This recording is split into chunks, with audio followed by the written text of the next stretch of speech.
The call came at 9:17 on a Thursday morning, while I was sitting in my sister's kitchen in Florida, thinking about when I would finally get back home. "Mrs. Wright," the man asked carefully. "My name is Daniel Brooks.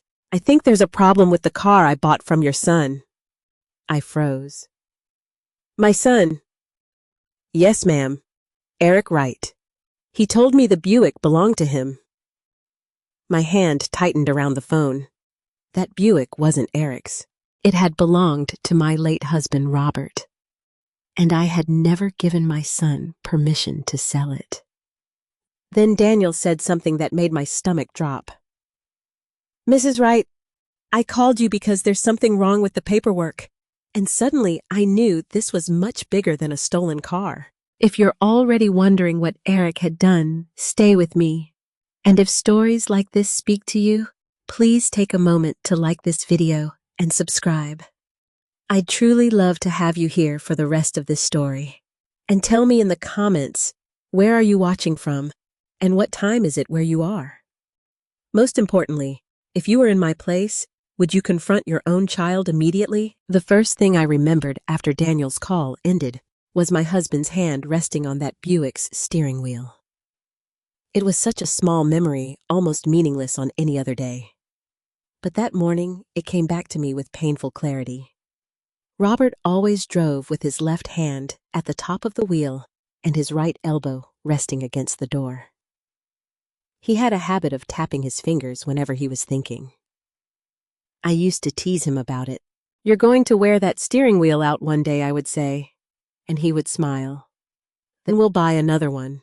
We never did. The Buick stayed with us for years, and after Robert died, I kept it. Not because it was an expensive car. It wasn't some brand new luxury vehicle sitting behind a gated mansion. It was an older Buick LeSabre, carefully maintained, with a few scratches on the passenger side door and a faint stain on the back seat that never completely disappeared. To anyone else, it was just an old car. To me, it was Robert. It carried the last years of our marriage inside it. It carried the smell of his coffee in the cup holder. It carried the sound of his old radio station. It carried memories of Sunday drives, grocery runs, family birthdays, and hospital visits. And it carried my son. Eric had been a little boy in that back seat. I could still picture him at 8 years old, kicking his sneakers against the floor, while Robert told him for the 100th time to sit still. "Dad, how much longer? 10 minutes. You said that 10 minutes ago." Robert would laugh.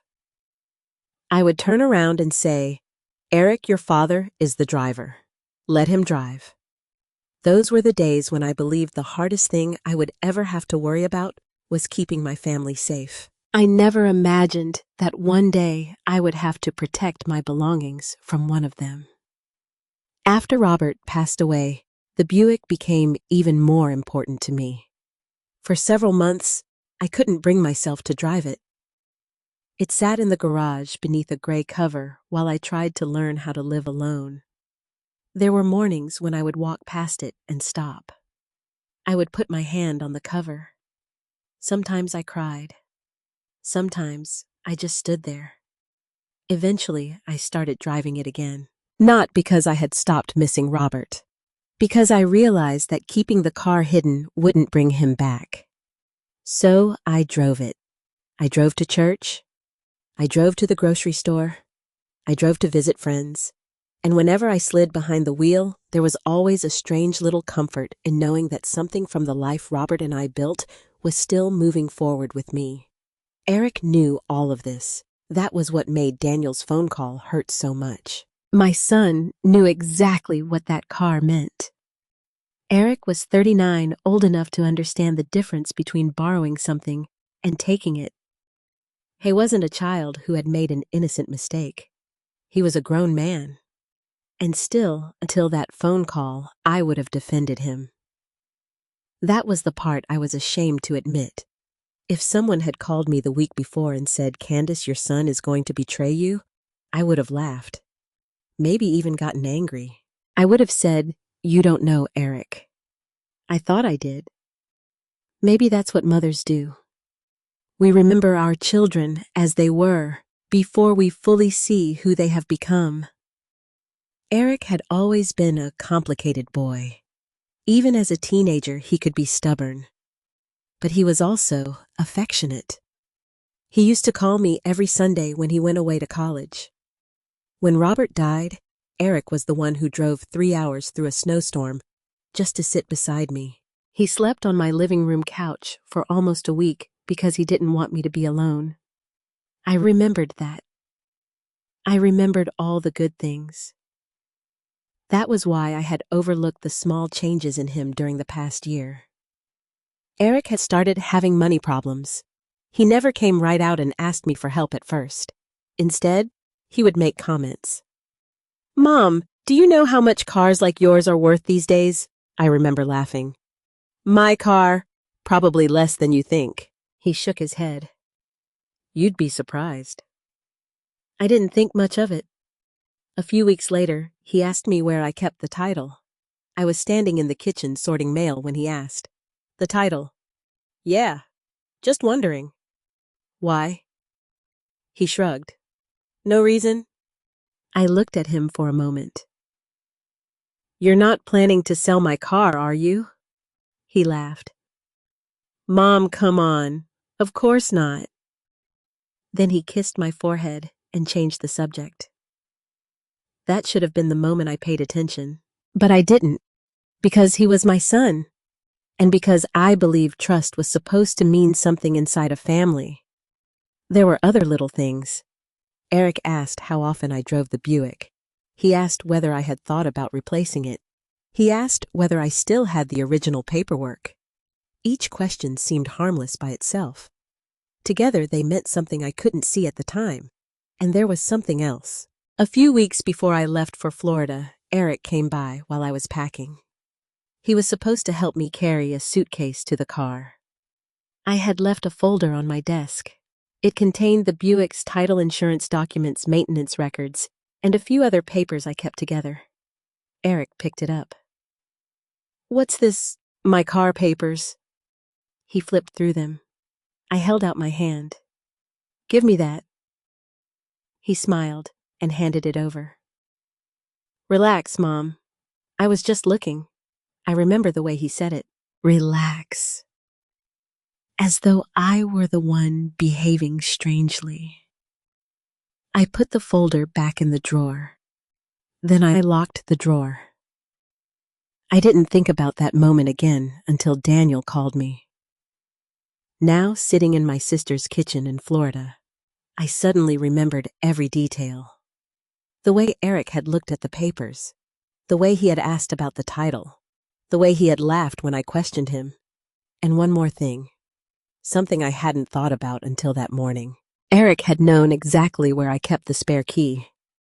I sat there staring at my coffee.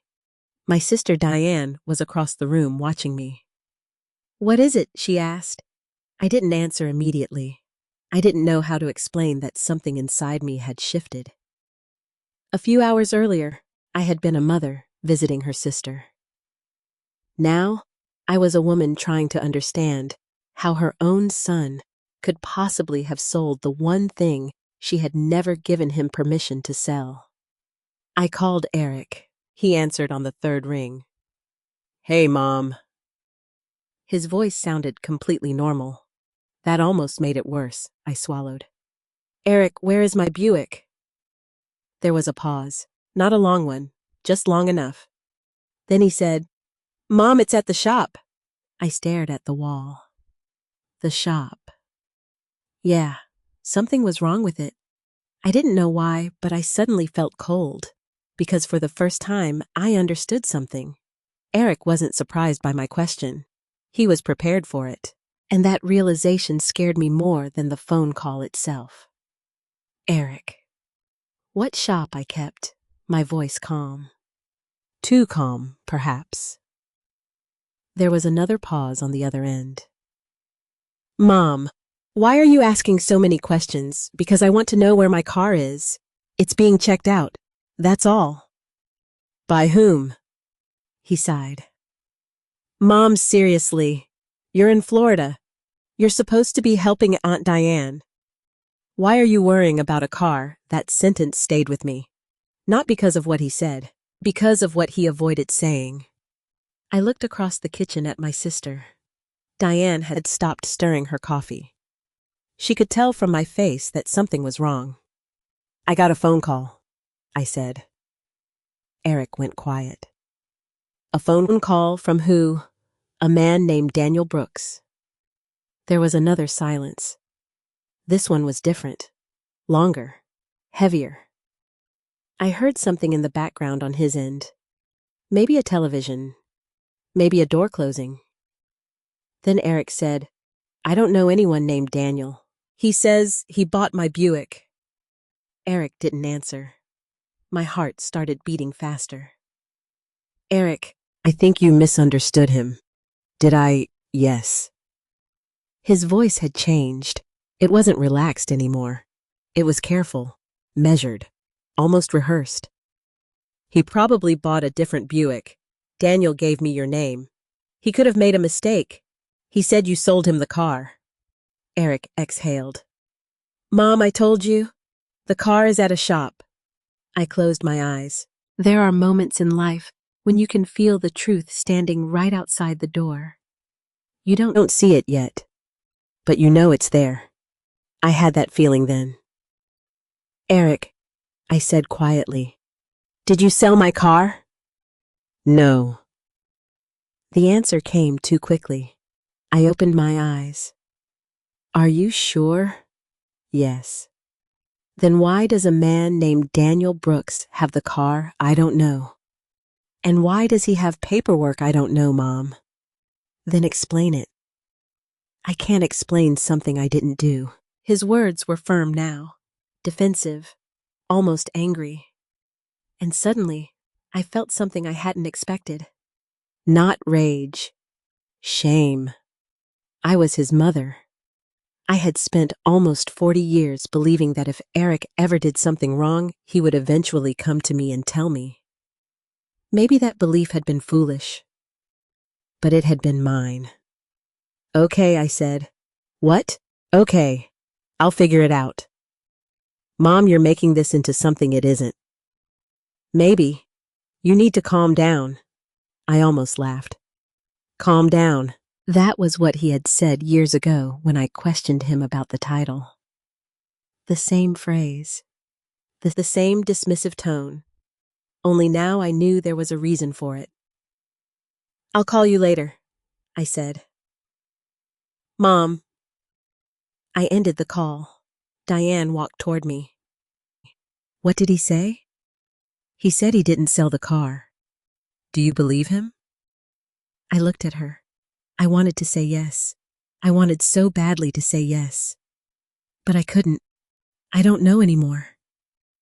Diane sat across from me. You've known that boy his whole life. I know. And I don't know what that means anymore. She reached across the table and touched my hand. Then don't guess. Find out. That was exactly what I decided to do. I opened my laptop. The first thing I checked was my email. There were hundreds of messages, bills, advertisements, insurance reminders, receipts. Nothing immediately stood out. Then I searched for the word Buick. 3 messages appeared. The first was from my insurance company. The second was an automated maintenance reminder. The third was from a vehicle marketplace. I stared at the screen. The email was dated 5 days earlier. My hands went cold. I opened it. It said someone had recently interacted with a listing connected to a vehicle associated with my information. I clicked the link. The page loaded slowly. At first, I saw nothing. Then the photograph appeared. My Buick. My Buick sitting in my own driveway. The same small scratch near the driver's side rear bumper. The same faded sticker in the lower corner of the windshield. The same black license plate frame Robert had bought during a road trip through Virginia. I stopped breathing for a moment. There was no misunderstanding, no mistake, no different Buick. My car was being advertised for sale, and the listing wasn't old. It had been posted 3 days earlier. While I was in Florida, I scrolled down. The description said the vehicle was in excellent condition. It claimed the seller was the owner. It said the title was available, and beneath the description was a phone number I didn't recognize. I took a screenshot, then another. I didn't call the number, not yet. Instead, I called Daniel. He answered almost immediately. Mrs. Wright. Yes. Did you find something? I found my car listed for sale? There was silence. Then Daniel said softly, That's what I was afraid of. Tell me everything. He hesitated. I don't want to make this worse for you. It is already worse. He sighed. Your son contacted me about a week ago. I gripped the edge of the table. What did he say? He said he was selling a Buick that belonged to his mother. My stomach tightened. Did he say I gave him permission? Yes. My eyes closed. He said you were getting older and didn't drive much anymore. I felt a sharp sting behind my eyes. There it was, not just the sale, the story. Eric had built an entire explanation around my age. He had used the fact that I was 68 as though it somehow made my property less mine. Daniel continued. He seemed convincing. He had paperwork. What paperwork? That's where things started to feel strange. What was wrong with it I didn't notice at first. He explained that Eric had shown him copies of the title and other documents. The names appeared to match. The vehicle identification number matched. The car itself matched. But Daniel had become uncomfortable after noticing a discrepancy in the signature. He had asked Eric about it. Eric apparently became irritated. He told me his mother had signed it earlier, Daniel said. Did he say where I was? He said you were away. My throat tightened. I was away. That part was true, and Eric had apparently decided that my absence meant I couldn't defend myself. Daniel continued. I didn't want to accuse him of anything, so I called the office that handled the paperwork, and they couldn't confirm what he told me. I stared at the laptop. My car was still on the screen. For years, I had thought of that Buick as a piece of my marriage. Now it looked like evidence. Daniel, I said, how much did you pay him? He told me. The number made me sit back. It wasn't a fortune, but it was enough to explain Eric's desperation. Enough to tell me this hadn't been an impulsive decision. Someone had planned it. Someone had found a buyer. Someone had prepared paperwork. And someone had waited until I was out of state. I thanked Daniel and ended the call. Diane was standing behind me. What did he say? I turned the laptop toward her. She looked at the photograph. Her expression changed. Oh, Candace, I know. He really did it. I nodded. Then something caught my attention. The listing had been updated. I refreshed the page. The description had changed. A new sentence had appeared. Seller has authorization from registered owner. I stared at those words. My hands began to shake, because I knew I had never given Eric authorization. Not verbally, not in writing, not ever. I called Eric again. He answered. Mom, I thought we were done with this. Why does your listing say you have authorization from the registered owner? Silence. I heard him breathe. Eric, you shouldn't be looking at that. My heart sank. Not because he admitted anything, but because he didn't ask what listing I was talking about. He already knew. You knew it was online. Mom, you knew. Listen to me. No, you listen to me.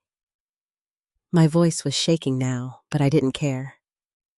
You told me my car was at a repair shop. It was. Then why is it for sale? He said nothing. Eric, answer me. Finally, he whispered, I was going to tell you, when I don't know. Before or after you sold it? He didn't answer. That was the moment something inside me broke. Not loudly, not dramatically, just quietly, like a thread finally snapping after being pulled too many times. I looked at the photograph of Robert's Buick on my screen. Then I looked at the empty space beside the house where the car should have been. And for the first time, I understood that I wasn't dealing with a misunderstanding. My son had made a choice. I had taken something that belonged to me, and he had waited until I was far enough away that he thought I couldn't stop him. But he had made one mistake. He had forgotten that the car wasn't the only thing with my name on it, and I had not yet discovered how much of the paperwork he had touched. The next morning, I woke up before sunrise. I had barely slept. Every time I closed my eyes, I saw the same photograph on my laptop screen. My Buick, my husband's Buick, my car sitting somewhere I had never been with a price attached to it, as if the memories inside it had no value at all. But what kept bothering me most was something Daniel had said. He had paperwork. That meant Eric hadn't simply taken my keys and sold the car. He had prepared something. He had tried to make the transaction look legitimate, and that frightened me more than the missing Buick ever could. I made a cup of coffee and sat at Diane's kitchen table. For several minutes, I just stared at the steam rising from the mug. Then I called Daniel. He answered on the second ring. Good morning, Mrs. Wright.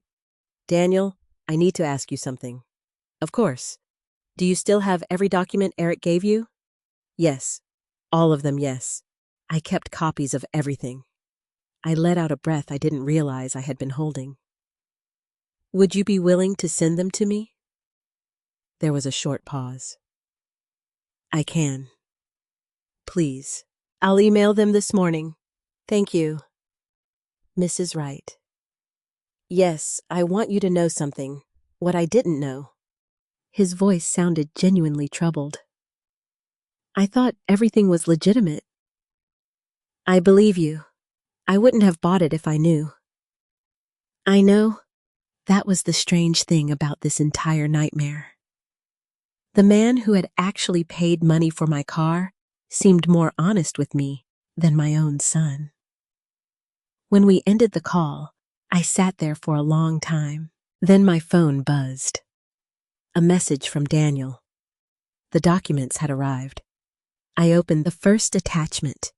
It was a copy of the vehicle title. My name was printed exactly where it should have been. Candace Wright. I stared at it. Then I looked at the next page. A bill of sale, the buyer's name, the vehicle information, the price. And then the seller's signature. My signature. Except it wasn't mine. I knew my own handwriting. I had signed my name thousands of times in my life. On birthday cards, mortgage papers, school forms, insurance documents, Christmas checks, my husband's medical paperwork. I knew the way the C curved. I knew the small hesitation before the W. I knew how my final T crossed slightly higher than the others. This signature looked close, but it wasn't mine. Someone had copied it. I enlarged the document.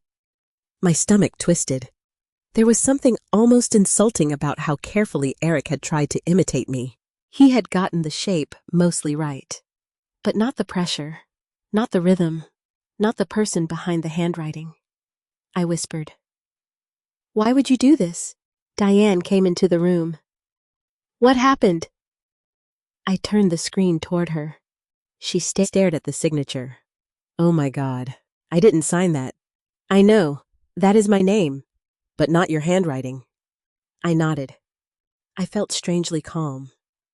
Maybe there comes a point when shock becomes something else, something colder, something clearer. I called Eric. He didn't answer. I called again. Still nothing. Then I sent him a message. Call me. Now. He didn't respond. 10 minutes later, my phone rang. Eric, I answered. Where did you get that? His first words were not an apology. They weren't even a denial. They were fear. The buyer sent it to me. You shouldn't have it. Why? Because it's private. I almost laughed. Eric, you forged my signature. I didn't forge anything. You just said I shouldn't have the document. That isn't what I meant. Then tell me what you meant. Silence. I could hear his breathing. Mom, please. No. Can we talk about this when you get home? No. I can explain. Then explain now? Another pause. I thought you were going to sell it anyway. I felt my chest tighten. I never told you that. You talked about getting rid of it. I talked about getting a newer car someday. That's basically the same thing. No, Eric. It isn't. My voice was shaking. You don't get to decide what happens to my property because you think you know what I might do with it. I needed the money. There it was. Finally. The truth. Not all of it, but enough. I leaned back in my chair. How much? He didn't answer. How much did you need, Mom? It wasn't like that. How much? He finally said a number. I stared at the table. It was more than I expected. Why I had bills? What kind of bills? Just bills. Eric. I was behind. Behind on what he became defensive again. Does it matter? Yes. Why? Why? Because you stole from me. I borrowed the car. You sold it. I was going to pay you back. With what silence? I closed my eyes. He didn't have an answer. You weren't going to tell me, were you? I was. When I don't know. After you got the money, Mom? I could hear his voice breaking. And for 1 second, the mother in me wanted to rescue him. I wanted to say, come home. I wanted to tell we'd figure everything out. I wanted to believe this was some terrible mistake caused by fear and desperation. But then I looked at the forged signature, and I remembered how carefully he had planned everything. You lied to me, I said. I know. You took my car. I know. You used my name. I know. And then you told me it was at a repair shop. I was scared. So was I. He didn't respond. I looked at the document again. Eric, who helped you? No one. Who prepared the paperwork? I did. Who told you how to do this? No one. I didn't believe him. Not completely. But I didn't push him further. Not yet. Because Daniel had told me something important. The paperwork didn't look right. And now I knew why. I asked Daniel to send me the remaining documents. He did. There was another page. A statement claiming I had given Eric permission to act on my behalf. I read it twice. Then a third time. My name appeared at the bottom. Again. My signature. Again. Forged. But there was something else. A date. The document had been created 2 days before I left for Florida. I looked at Diane. He did this before I even left. Her face went pale. So this was planned. I nodded. The realization settled over me like ice. Eric hadn't panicked while I was away. I had planned around my absence. That meant the trip to Florida hadn't created the opportunity. He had been waiting for it. I opened my phone and checked my calendar. The date of my trip was clearly marked. I had told Eric about it almost 3 weeks earlier. He knew exactly when I would leave. He knew when I would return. He knew where the title was. He knew where the spare key was. And apparently, he knew enough about paperwork to create documents that looked convincing. Suddenly, Daniel's first phone call made perfect sense. He hadn't called me because he was angry. He had called because something had frightened him. Something about the paperwork. Something that Eric hadn't been able to explain. I called Daniel again. "Mrs. Wright, I found another document. What does it say?" "It says I gave Eric authorization to sell the vehicle." Daniel was quiet. "Did you know?" "I thought so." "Why?" "Because Eric told me you had signed it recently." "Did he say when yes?" My heart began pounding. When Daniel gave me the date. I looked at Diane. That date was the day I had been in North Carolina. I had never signed anything. Not that day. Not any day. "Daniel," I said slowly, "did Eric ever show you the original num? Only copies." "Yes." I swallowed. "Then keep everything." "I will. And please don't contact him. Understood." I ended the call. For the first time since this began, I felt something stronger than fear. I felt prepared. Eric thought he had sold a car. He thought he had solved a financial problem. He thought my being away meant I couldn't protect myself. But he had made one mistake. He had sold the car to a man who cared enough to question the paperwork, and that man had called me first. I looked at the documents spread across the table. Then I said quietly to Diane, "I'm coming home." I drove home the following morning. It was a long drive from Florida to North Carolina, but I barely noticed the miles passing. My mind was somewhere else.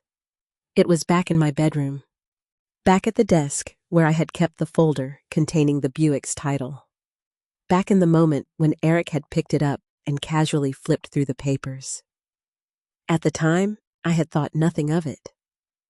Now I couldn't stop thinking about it. I kept hearing his voice. "Mom, I was just looking, just looking." Those 3 words had become something entirely different. By the time I pulled into my driveway, the sun was already going down. I turned off the engine and sat inside the car for a moment.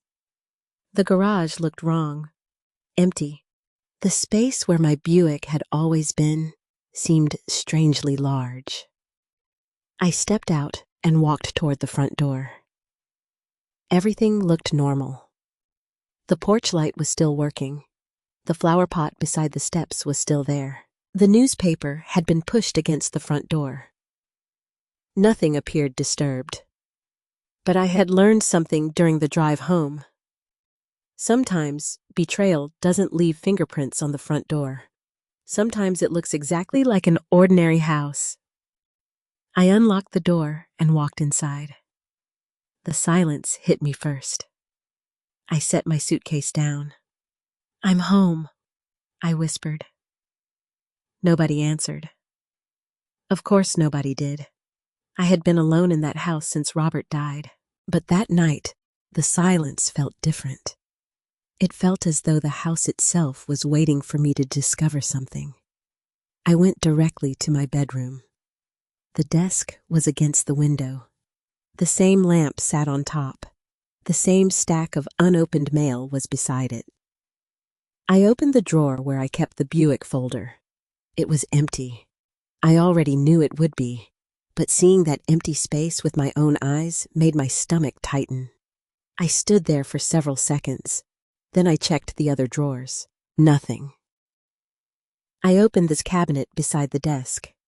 My insurance papers were there. Old maintenance receipts were there. Robert's handwritten notes about oil changes were there. But the Buick title was gone. The bill of sale from years ago was gone. The registration records were gone.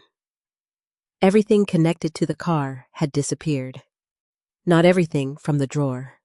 Only the things that mattered. That was when I understood. Eric hadn't simply taken the folder. He had selected it. I sat down.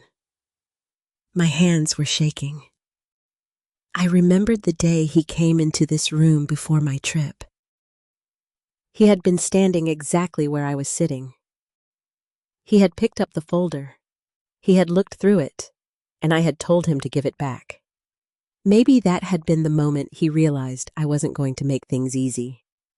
Maybe he had already made his decision before he even left that afternoon. I opened my laptop. The first thing I checked was my email. I searched for anything related to the vehicle: insurance, registration, maintenance, title. I found an email from my insurance company that I hadn't noticed before. It was dated 2 days before I left for Florida. The subject line said, "Request to update authorized contact information." I stared at it. I opened the message. The request had been submitted through an online account. My account. Someone had attempted to add another person as an authorized contact for the vehicle. The name was Eric Wright. I had never done that. I checked the timestamp. The request had been submitted at 9:42 p.m. I remembered that night. Eric had been at my house. He had eaten dinner with me. Afterward, he had sat in the living room watching television while I washed dishes. I suddenly felt sick. I remembered leaving him alone for almost 20 minutes. At the time, I hadn't thought anything of it. Why would I? He was my son. I opened another email. This one was from the Vehicle Registration Service. There had been an attempted change to the contact information associated with the Buick. The request had not been completed because additional verification was required. I leaned back in my chair. Eric had been testing the system. He had been trying to create a paper trail, something that could make it look as though he had permission. I suddenly understood why Daniel had been uncomfortable. The paperwork wasn't sloppy. It was carefully constructed. But it wasn't perfect. Eric had made mistakes. And those mistakes were beginning to form a pattern. I printed every email. Then I saved copies to a separate folder. I didn't want to lose anything. I didn't want to confront Eric without understanding what I was dealing with. My phone buzzed. It was Eric. "Are you home?" I stared at the message. I didn't answer. Another message arrived. "Mom, please call me." Then another. "I know you're upset." I put the phone face down. A few minutes later, he called. I let it ring. He called again. I still didn't answer. Then he left a voicemail. His voice sounded different, less confident. "Mom, I know you're angry, but please don't make this worse than it has to be. We can handle this between us." I listened to it twice. Then I deleted nothing. I saved it, not because I wanted to hurt him, because I had finally learned not to trust promises when evidence was available. I went back to the desk. There was one place I hadn't checked, the small locked drawer underneath the desk. Robert had installed it years ago. I kept personal papers inside. I opened it. Some old bank statements were there, a copy of our marriage certificate, Robert's life insurance paperwork, and beneath those documents was a photocopy of the original Buick title. I almost cried with relief. Eric had taken the original, but he had missed the copy. I held it in my hands. There was my name. There was the vehicle identification number. There was the original date. And there was something else. A handwritten note from Robert. I had forgotten it was there. In his handwriting, he had written, "Candace owns this one. Keep it as long as it makes you happy." I pressed the paper against my chest. For a moment, everything became too much. Robert was gone. Eric had betrayed me. The house felt empty, and yet that tiny piece of paper reminded me that the life I had built had not disappeared. Someone had tried to take something from me, but they hadn't taken everything. I placed the copy carefully on the desk. Then I noticed something. The folder where I kept the original documents had a small indentation on the wooden surface. A faint, rectangular mark. I leaned closer. There were tiny scratches around the lock. Someone had tried to force it. I remembered that drawer had always been difficult to open. You had to turn the key slightly and pull at the same time. Eric knew that. He had opened it before. I touched the scratches. Suddenly, I knew exactly where I needed to look next. I walked to my closet. There was a small fireproof box on the top shelf. I had kept backup documents there for years. I pulled it down. Inside were copies of important financial records. My passport. My social security documents. Insurance information. Property records. I checked each one. Everything seemed intact. Then I noticed one empty space. A document was missing. I searched again. Nothing. I checked the box twice. Still nothing. It was the document granting authority over certain financial matters. The one document I would never knowingly hand to Eric. My heart began pounding. I sat on the floor of the closet. For the first time, I wasn't thinking about the Buick anymore. I was thinking about the possibility that Eric had gone looking for more than a car. I called Helen Carter. She answered despite the late hour. Candace Helen. I'm sorry to call you this late. What's wrong? I found more documents. She immediately became serious. Tell me exactly what you found. I explained everything.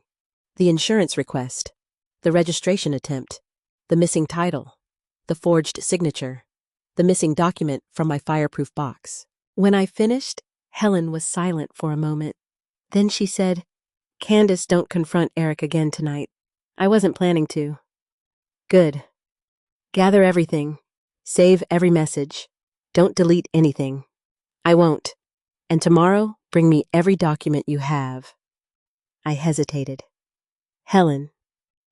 Yes. Do you think Eric planned this?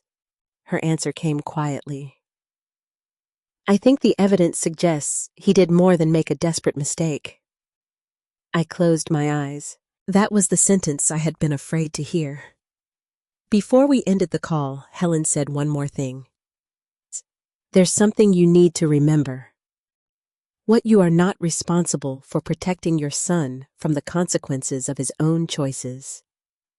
I looked around my bedroom, at the empty space where the Buick folder had been, at Robert's old photographs, at the papers scattered across my desk. For years, I had believed being a good mother meant protecting Eric whenever life became difficult. But maybe I had misunderstood. Maybe protecting your child sometimes meant refusing to protect their lies. I gathered every document in a new folder. Then I locked it. This time, I kept the key in my pocket.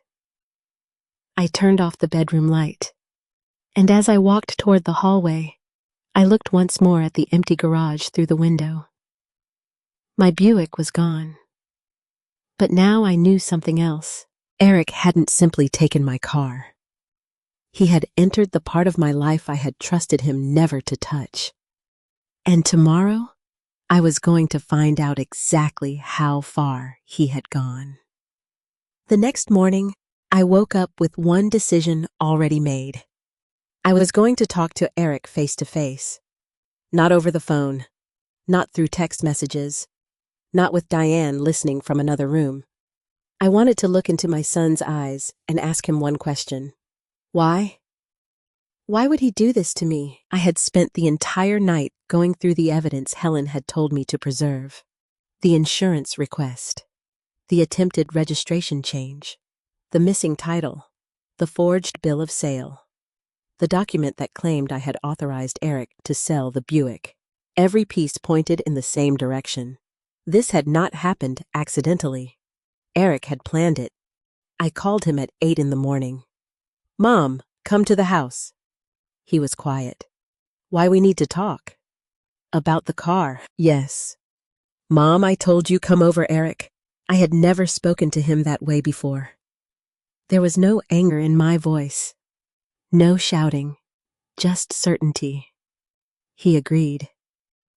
An hour later, I heard his truck pull into the driveway. I stood in the kitchen waiting. When he walked through the door, he looked tired. His eyes were red. His shoulders were tense. For a moment, I saw the little boy who used to run through the same doorway carrying a baseball glove. Then I remembered the forged signature, and the little boy disappeared. "Sit down," I said. Eric sat at the kitchen table. Neither of us spoke. I placed a folder between us. He looked at it. "What is that? You know what it is?" He swallowed. "I can explain. Then explain." He looked toward the window. "I was going to tell you. When I don't know, that isn't an answer." He rubbed his hands together. "Mom, I messed up." I stared at him. "Messed up? I know it was wrong. You sold my car. I know. You lied to me. I know. You forged my name." His eyes lifted to mine. I didn't mean for it to go this far. I felt something inside me tighten. "What does that mean?" He looked down. "I just needed money." There it was. The reason. Not an accident. Not confusion. Money. I leaned back in my chair. How much I had debts. What kind credit cards. A loan. Some other things. "Why didn't you tell me? I knew you'd be disappointed." I almost smiled, but there was nothing funny about the situation. "You thought I'd be more disappointed by your debts than by your betrayal." He didn't answer. I opened the folder. I placed the copy of the bill of sale in front of him. "Did you sign this?" He stared at it. "Yes. Is that my signature?" His jaw tightened. "I signed it. That wasn't my question." He looked away. "No." The room seemed to become completely silent. I had known the answer. Daniel had already told me. Helen had already told me. The documents had already told me. But hearing Eric say it himself was different. It made everything real. "You signed my name?" "Yes. Why, I thought I could fix it." "You thought you could fix it after you sold my property. I was going to pay you back." "With what I had a plan." "What plan?" He shook his head. "I don't know anymore." I stared at him. "Eric, you took something your father gave me." His face changed when I mentioned Robert. "I know." "No, I don't think you do." I pointed toward the window. "Your father bought that car when you were still a teenager. He drove you to school in it. He took you to your first baseball tournament in that car. He sat in that driver's seat while you told him you wanted to become a professional athlete." Eric's eyes filled with tears. "I remember." "Then how could you do this?" "I was desperate. That explains why you needed money." I paused. "It does not explain why you lied to me." He lowered his head. "I was ashamed. You should have come to me. I couldn't. You could have." He shook his head. "You don't understand. Then make me understand." He took a deep breath. "I had people calling me." "What people?" "People I owed money to. Banks. Some. Who else?" He didn't answer. I waited. Finally, he said, "It doesn't matter. It matters to me. I thought if I could get enough money, I could make everything disappear.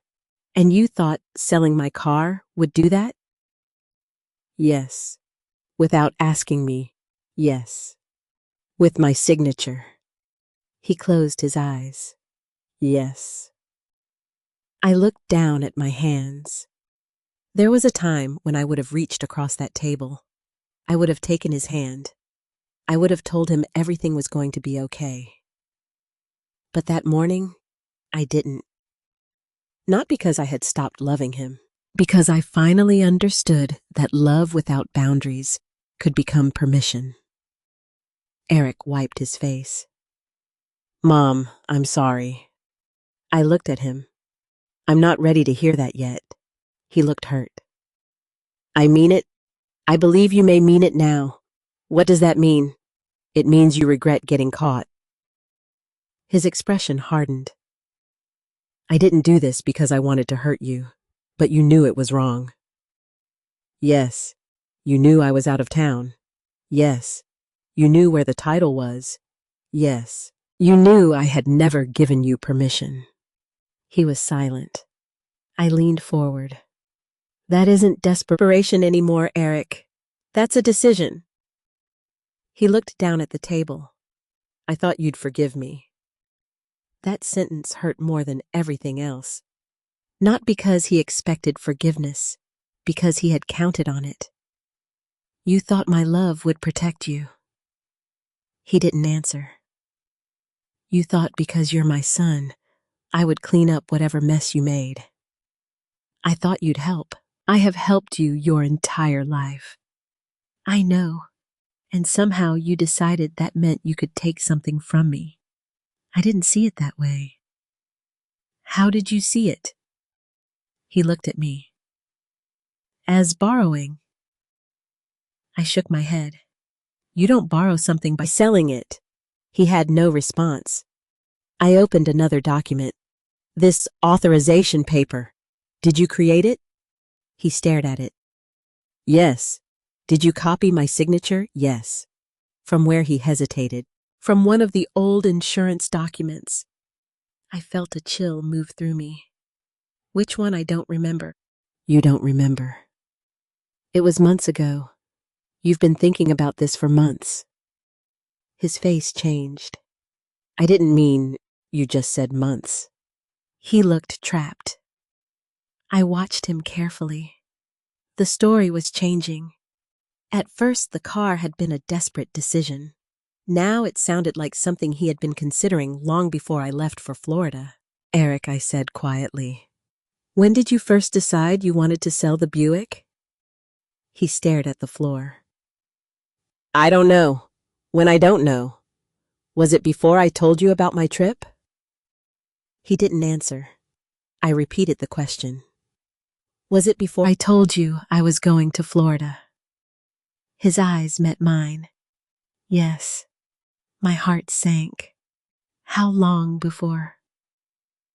He rubbed his forehead. A few weeks. I sat back. A few weeks. That changed everything. This wasn't something that happened while I was away. My absence was simply the opportunity he had been waiting for. You planned this, I whispered. I didn't plan all of it, but you planned enough. He looked at me with tears in his eyes. Mom, please. No. I need you. You needed me before you stole from me. I was scared. So was I. He looked at me. I love you, Mom. I nodded slowly. I love you too. His face softened. Then I said the words I knew he never expected. But loving you doesn't mean I will lie for you. He froze. I could see the realization move across his face. He had expected anger, maybe even punishment. But I think he had never imagined that his mother would simply stop protecting him. I closed the folder. This is no longer just about the car. Eric stared at me. What are you going to do? I don't know yet. His breathing became heavier. Mom, please don't call anyone. I looked at him. Why?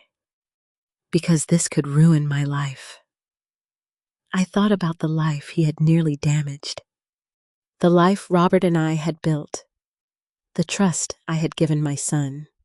The signature he had stolen. And the car sitting somewhere with another man's money attached to it. You should have thought about that before you signed my name. Eric began to cry. For a moment, I wanted to cry too. But I didn't. I simply sat there. Because I finally understood something painful. My son wasn't a little boy who needed his mother to make everything right. He was a grown man who had made a serious choice. And now, for the first time in his life, I was going to let him face the consequences of it. After Eric left that morning, I stayed at the kitchen table for almost an hour. I didn't move.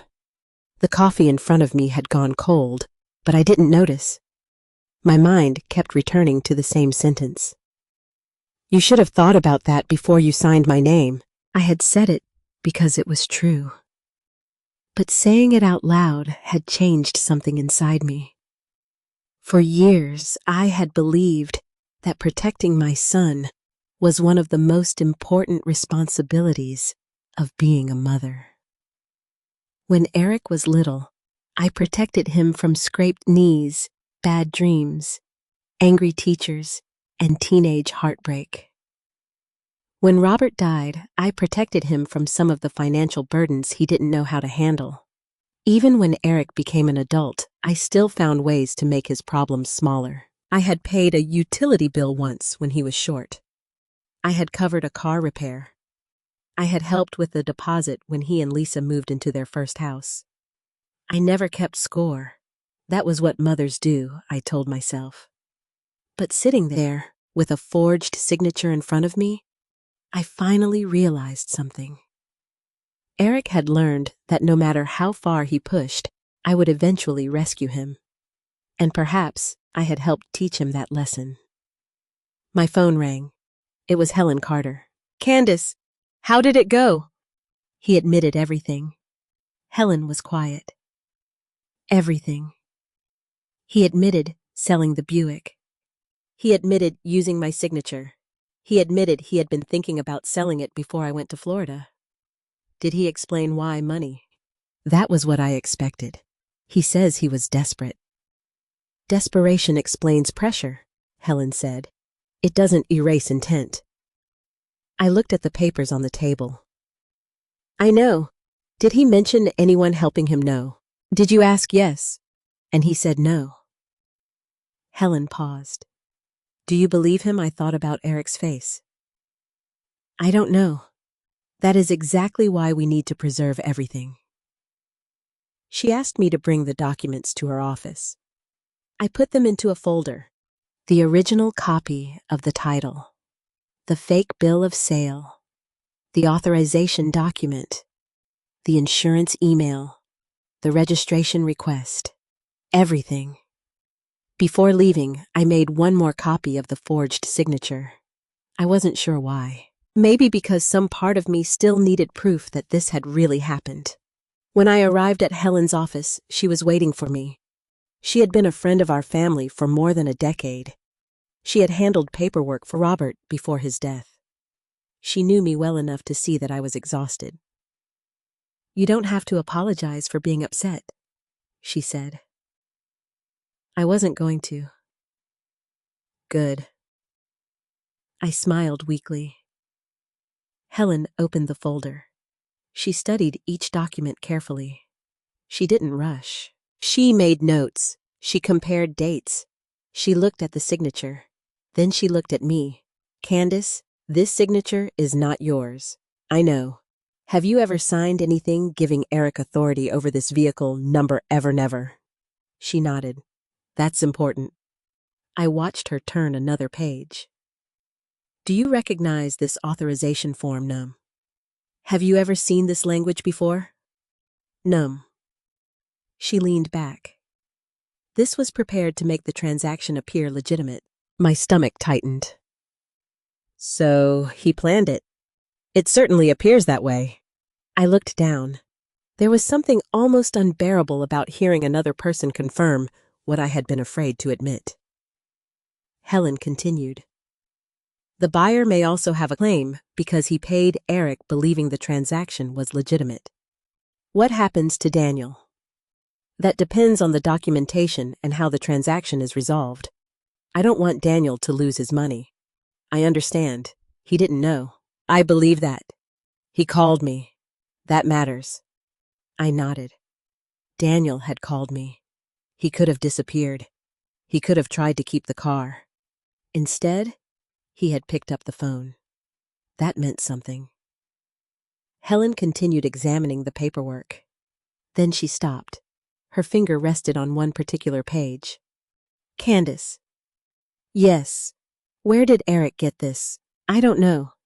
Did he ever have access to your old documents? Yes. How much access? I told her about the folder. I told her about the night he had been at my house. I told her about the 20 minutes I had left him alone. I told her about the missing papers. Helen listened carefully.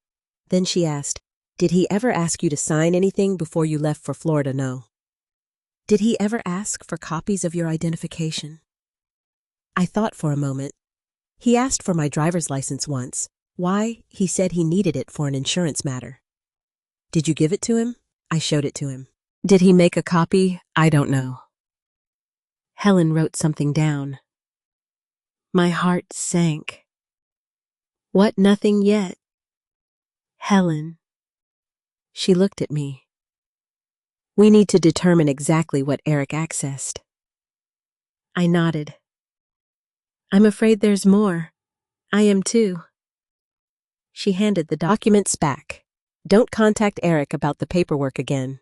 Why? Because if there are other documents involved, we need to know what he has before he changes anything. I understood.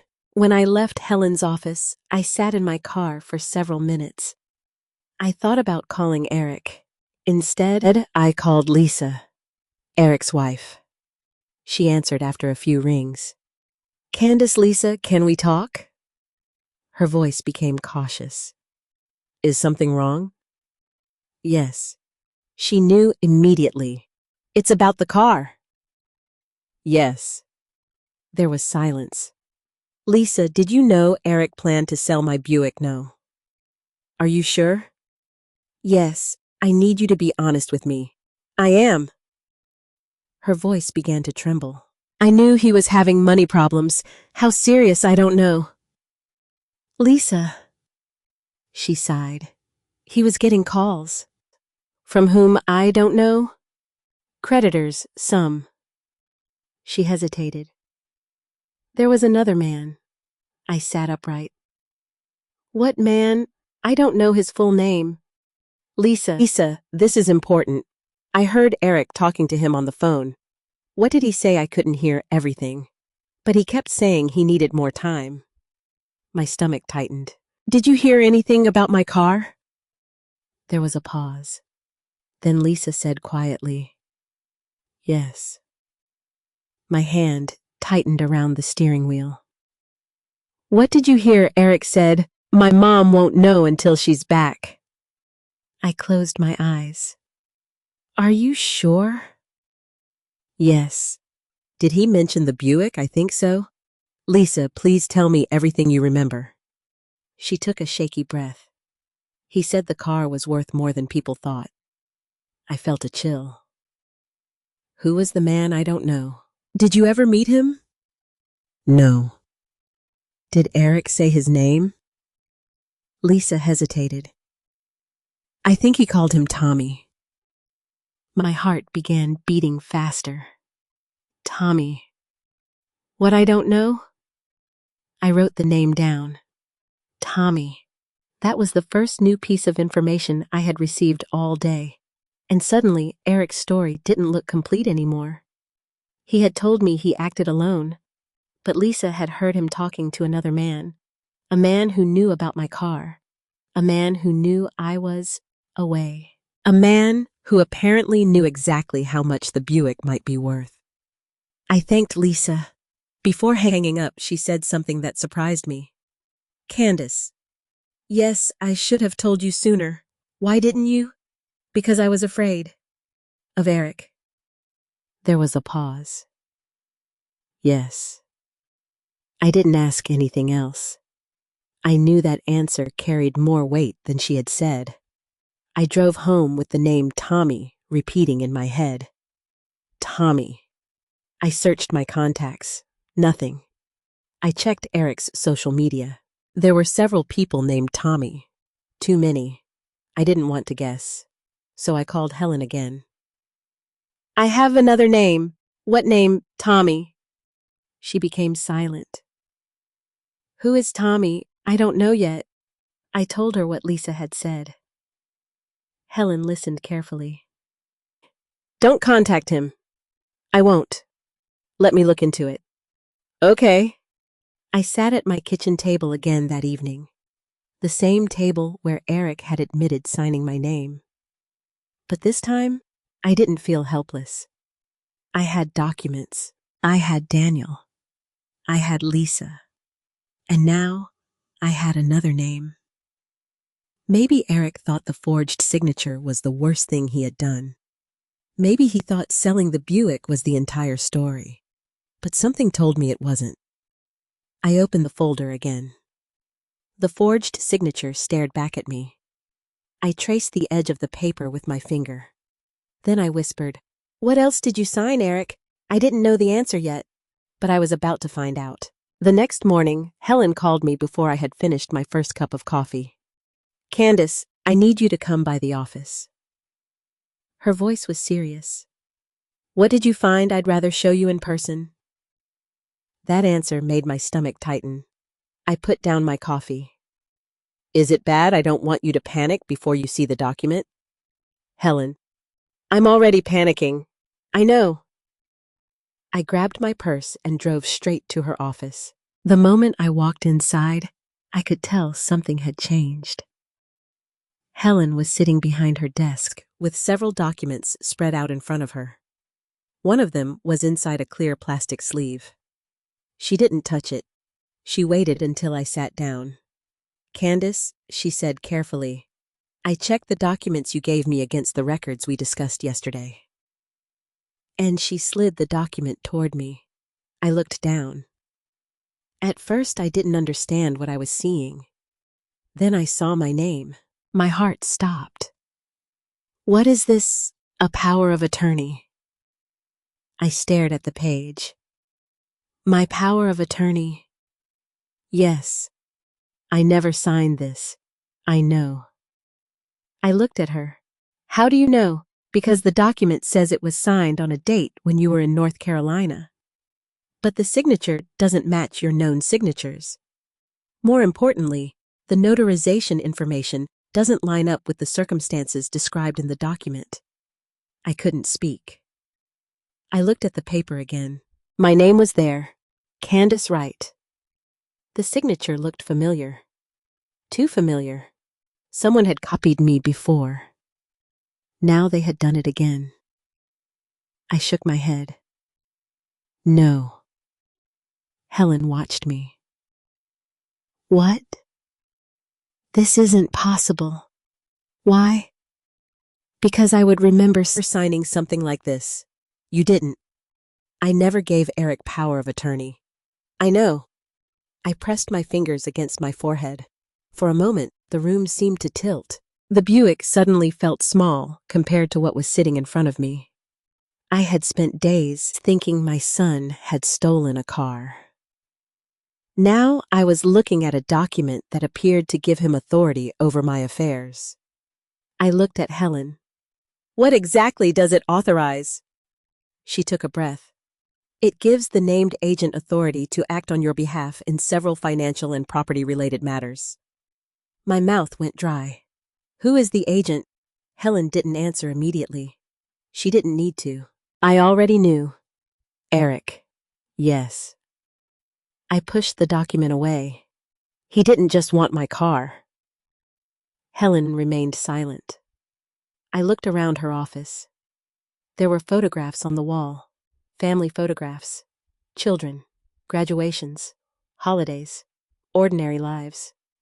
For years, I had thought ordinary family problems were the hardest things people went through. Arguments, money troubles, misunderstandings.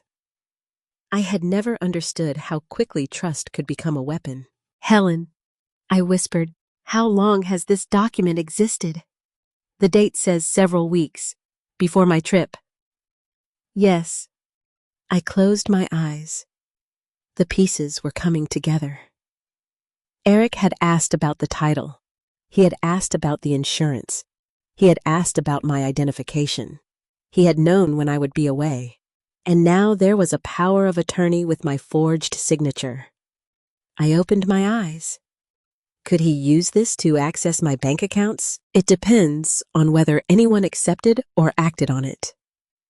My heart began racing.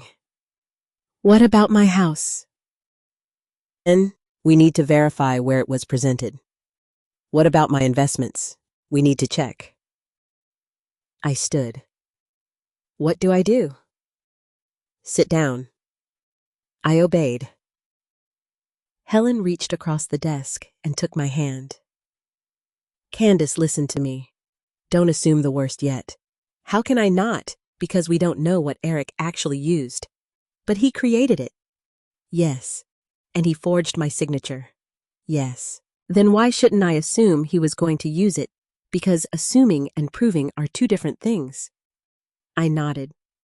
She was right. I knew that. But emotionally, it was becoming harder to separate what I knew from what I feared. Helen explained that we needed to review my financial records, property records, insurance accounts, and any other places where Eric might have attempted to act on my behalf. I wanted to call Eric immediately. I wanted to put the document in front of him and ask him why. But Helen stopped me. Don't. Why? Because right now we need information more than we need an argument. I sighed. Okay. She handed me a checklist. Start with your bank. I can do that. Check your insurance. Okay.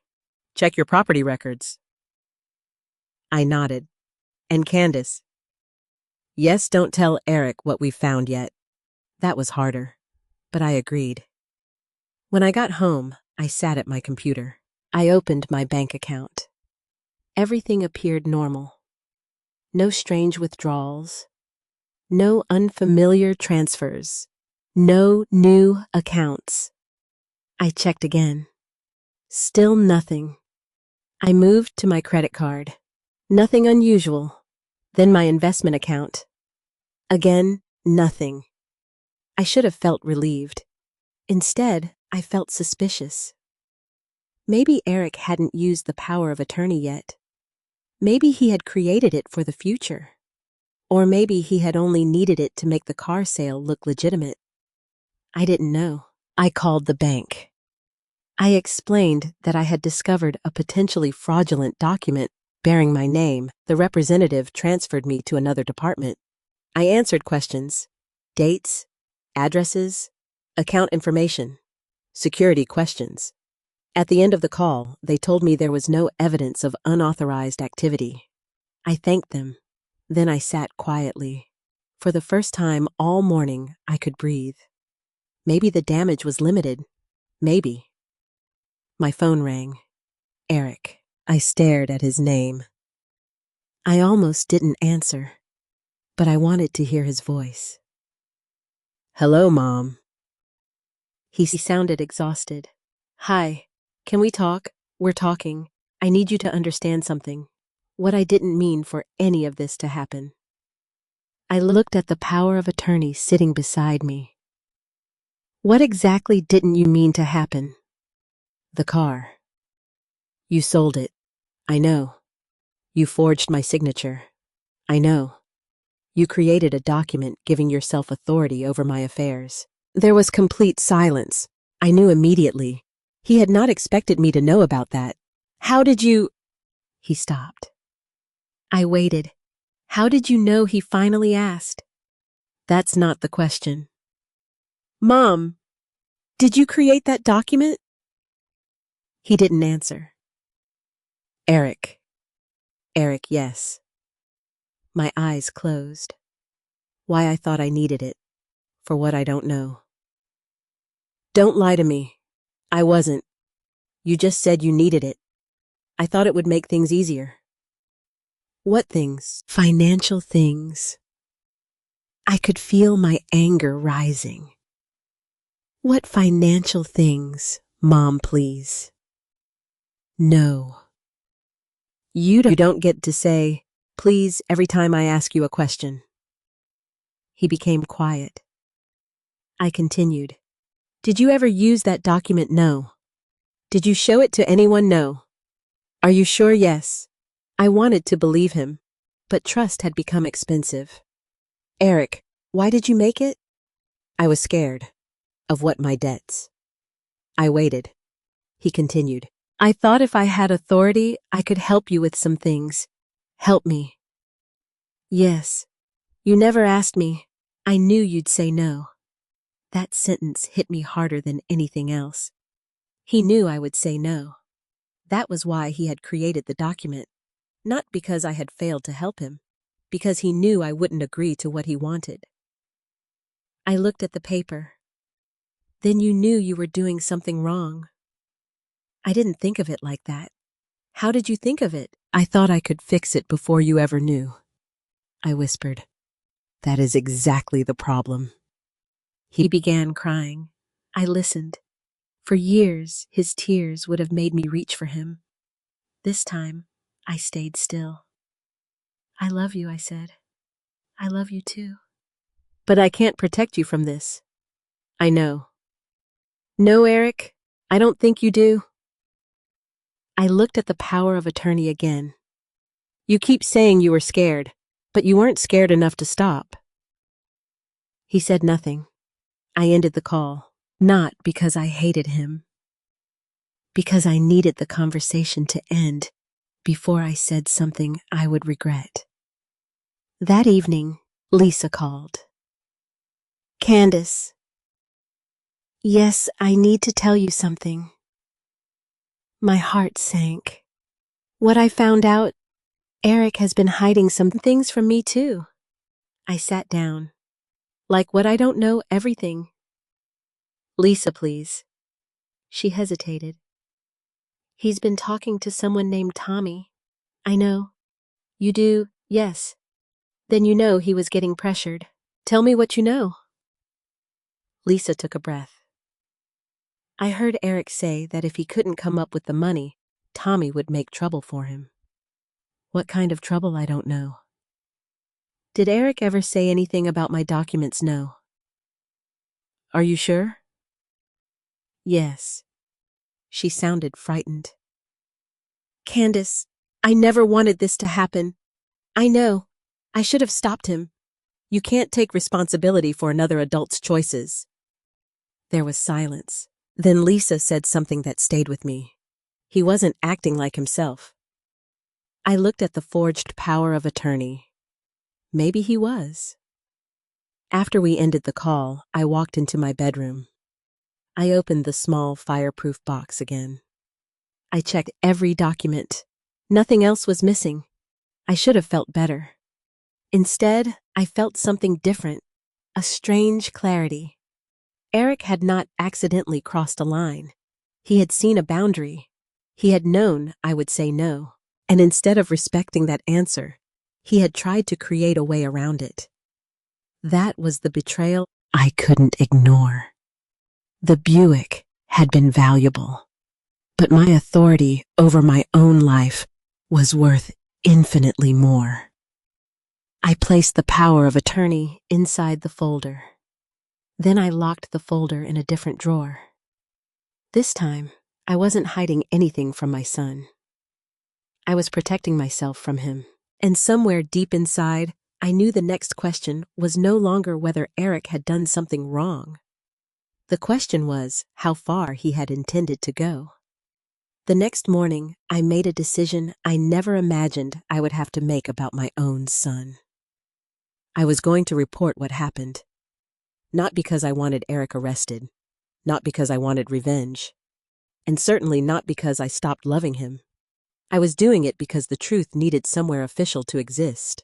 For days, everything had been happening inside my house, inside my family, inside my heart. But now, there were documents with my forged signature. There was a vehicle that had been sold without my permission. There was a buyer who had paid money believing the transaction was legitimate. And there was a power of attorney I had never signed. I couldn't keep pretending this was simply a family disagreement. I called the local police department. My hands shook while I explained the situation. The officer who answered asked me to come in with the documents. I arrived shortly after 9. A woman named Officer Melissa Grant met me in a small interview room.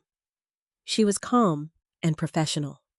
She didn't react dramatically when I told her my son had sold my car. She simply. A woman named Officer Melissa Grant met me in a small interview room. She was calm and professional. She didn't react dramatically when I told her my son had sold my car. She simply listened. Then she started asking questions. When did you leave the state? I gave her the date. When did you first learn the vehicle had been sold? I told her about Daniel's call. Do you have the buyer's contact information? Yes. Do you have copies of the paperwork? Yes. Do you have evidence that the signature was forged? I have my original documents and several examples of my signature. Good. I handed everything over. She studied the bill of sale, then the authorization document, then the power of attorney. Her expression became more serious. Did you sign any of these? No. Did you authorize your son to sell the vehicle? No. Did you authorize him to sign your name? No. Did you ever give him power of attorney? No. She wrote something down. Then I need you to understand something. I looked at her. This is more serious than a family dispute. I swallowed. I know. You should also understand that once you make a formal report, you may not be able to control what happens next. That sentence hurt. I stared at my hands. What if I don't want him to go to jail? That isn't something I can promise or control. I nodded. I just want my property back. And you want the documents corrected, yes. And you want the truth documented, yes. Officer Grant looked at me for a moment. Then you're doing the right thing by reporting it. I signed the statement. The pen felt heavier than it should have. When I finished, I sat there staring at my name. My real signature. The one I had written myself. For a moment, I thought about the fake signature on Eric's paperwork. The difference was almost painful to look at. Officer Grant took the documents. We'll contact the buyer. Daniel. Yes, he's innocent. We'll determine the facts. He called me. That will be noted. I stood. Officer? Yes. Please don't treat my son like a monster. She looked at me kindly. Mrs. Wright, our job isn't to decide whether he's a monster. She paused. Our job is to determine what happened. I nodded. That was exactly what I needed. Not punishment, not revenge, truth. When I walked out of the station, I expected to feel guilty. Instead, I felt strangely lighter. It was as if I had finally placed the burden somewhere other than my own heart. I drove home. Halfway there, my phone rang. Daniel. Mrs. Wright. Yes, I received a call from the police. I know. They asked me to bring the car in. My heart lifted. Do you still have it? Yes. Where? At my house. I closed my eyes. The Buick still existed. It hadn't disappeared. Robert's car was still somewhere in the world. Daniel, I said thank you. I hope this gets resolved. So do I. There was a pause. Then he said, There's something else. My stomach tightened. What I found another envelope in the glove compartment. What kind of envelope? It has your name on it. I sat upright. My name? Yes. What does it say? I haven't opened it. Don't. I won't. I'll come get it. You don't have to drive all the way out here. I want to. Daniel gave me his address. I ended the call. For several minutes, I just sat in my driveway. An envelope. In Robert's Buick. With my name on it. I couldn't imagine what it could be. The car had been in my possession for years. I had cleaned that glove compartment many times. Had I missed something, or had someone put it there recently? I called Helen. She answered immediately. I just filed the report. Good. I also received a call from Daniel. What did he find? An envelope with my name on it in the Buick. Helen became quiet. Do you know what's inside? No. Don't open it alone. I frowned. Why? Because if it was there before the sale, it could be relevant to the vehicle. If it was placed there afterward, that matters too. I understood. Come with me. Of course. An hour later, Helen arrived. We drove together to Daniel's house. He was waiting in the driveway. And there it was. My Buick. For the first time since I had come home, I saw it with my own eyes. I stopped walking. The emotion hit me so hard that I couldn't breathe. There were the familiar scratches, the faded windshield sticker, the small dent near the trunk. The driver's seat Robert had adjusted years ago. For a moment, I forgot everything Eric had done. I simply saw my husband's car. I touched the hood. It was cool beneath my palm. I thought I'd never see it again, I whispered. Daniel stood several feet away. I'm sorry. I nodded. Thank you for keeping it safe. He handed the keys to Officer Grant, who had arrived separately. Then he brought out the envelope. It was plain, white. My name was written across the front. Candace Wright. I recognized the handwriting immediately. Robert. My heart began pounding. That was my husband's handwriting. Daniel looked surprised. You're sure? Yes. Helen stepped closer. Don't open it yet. I nodded. Officer Grant documented the envelope. She photographed the front and back. Then she asked me if I wanted to open it. I hesitated. I had spent years keeping Robert's things. His old watch, his wedding ring, his handwritten notes. But this envelope had been hidden inside the Buick, and somehow it felt important. I opened it carefully. Inside was a single folded sheet of paper. I unfolded it. The handwriting was unmistakable. Robert had written it years earlier. My eyes moved across the page. At first, the words didn't make sense. Then I read the final paragraph, and my heart stopped. Robert had written that if anything ever happened to him, I should never allow anyone, not even family, to use the Buick as collateral for a debt. I read the sentence again, then again. I looked at Helen. What does this mean? She took the paper. She read it silently. Then she looked at me. Candace, did Robert ever have financial problems? Not like this. Did he ever use the Buick as security for anything? No. Are you sure? Yes. I looked at the car, then at the letter. Suddenly, something occurred to me. Why would Robert have written this?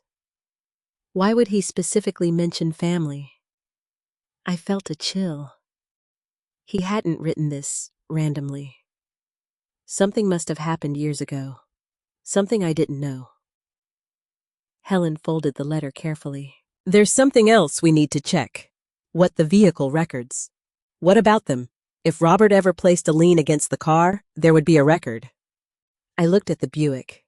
My husband's final warning had been sitting inside the glove compartment all these years, and I had never known it existed. We went back to Helen's office. She began searching through the old records. I waited. 10 minutes. 20. Then she stopped. Candace? What? There was an old lien. I stared at her. On the Buick, yes. When years ago. Who filed it? She looked at the screen.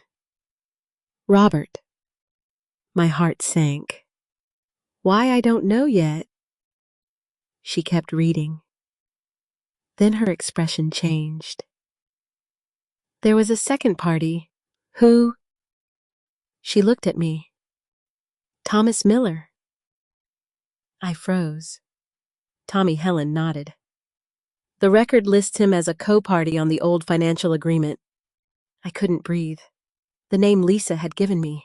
The man Eric had supposedly been talking to.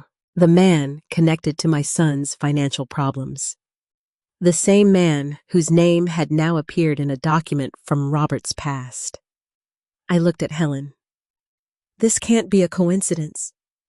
She didn't answer, because neither of us believed it was. For the first time, I understood that the Buick might have been more than a sentimental possession. It might have been connected to a financial story that began long before Eric ever decided to sell it. And suddenly, the question wasn't only, why did my son sell my car? It was, why did Robert warn me never to let anyone use it as collateral? And why had the same man's name appeared in my son's life decades later? I looked at the letter again. My hands were trembling. Robert had tried to warn me. I just hadn't understood the warning. Not until now. I barely slept that night. Thomas Miller. The name kept circling through my mind. I had heard it from Lisa. I had seen it in an old financial record connected to Robert. And now I had to wonder whether the two men were connected in a way I had never known. By 8 the next morning, I was back at Helen's office. The Buick was still with Daniel, safely parked while the paperwork was being investigated.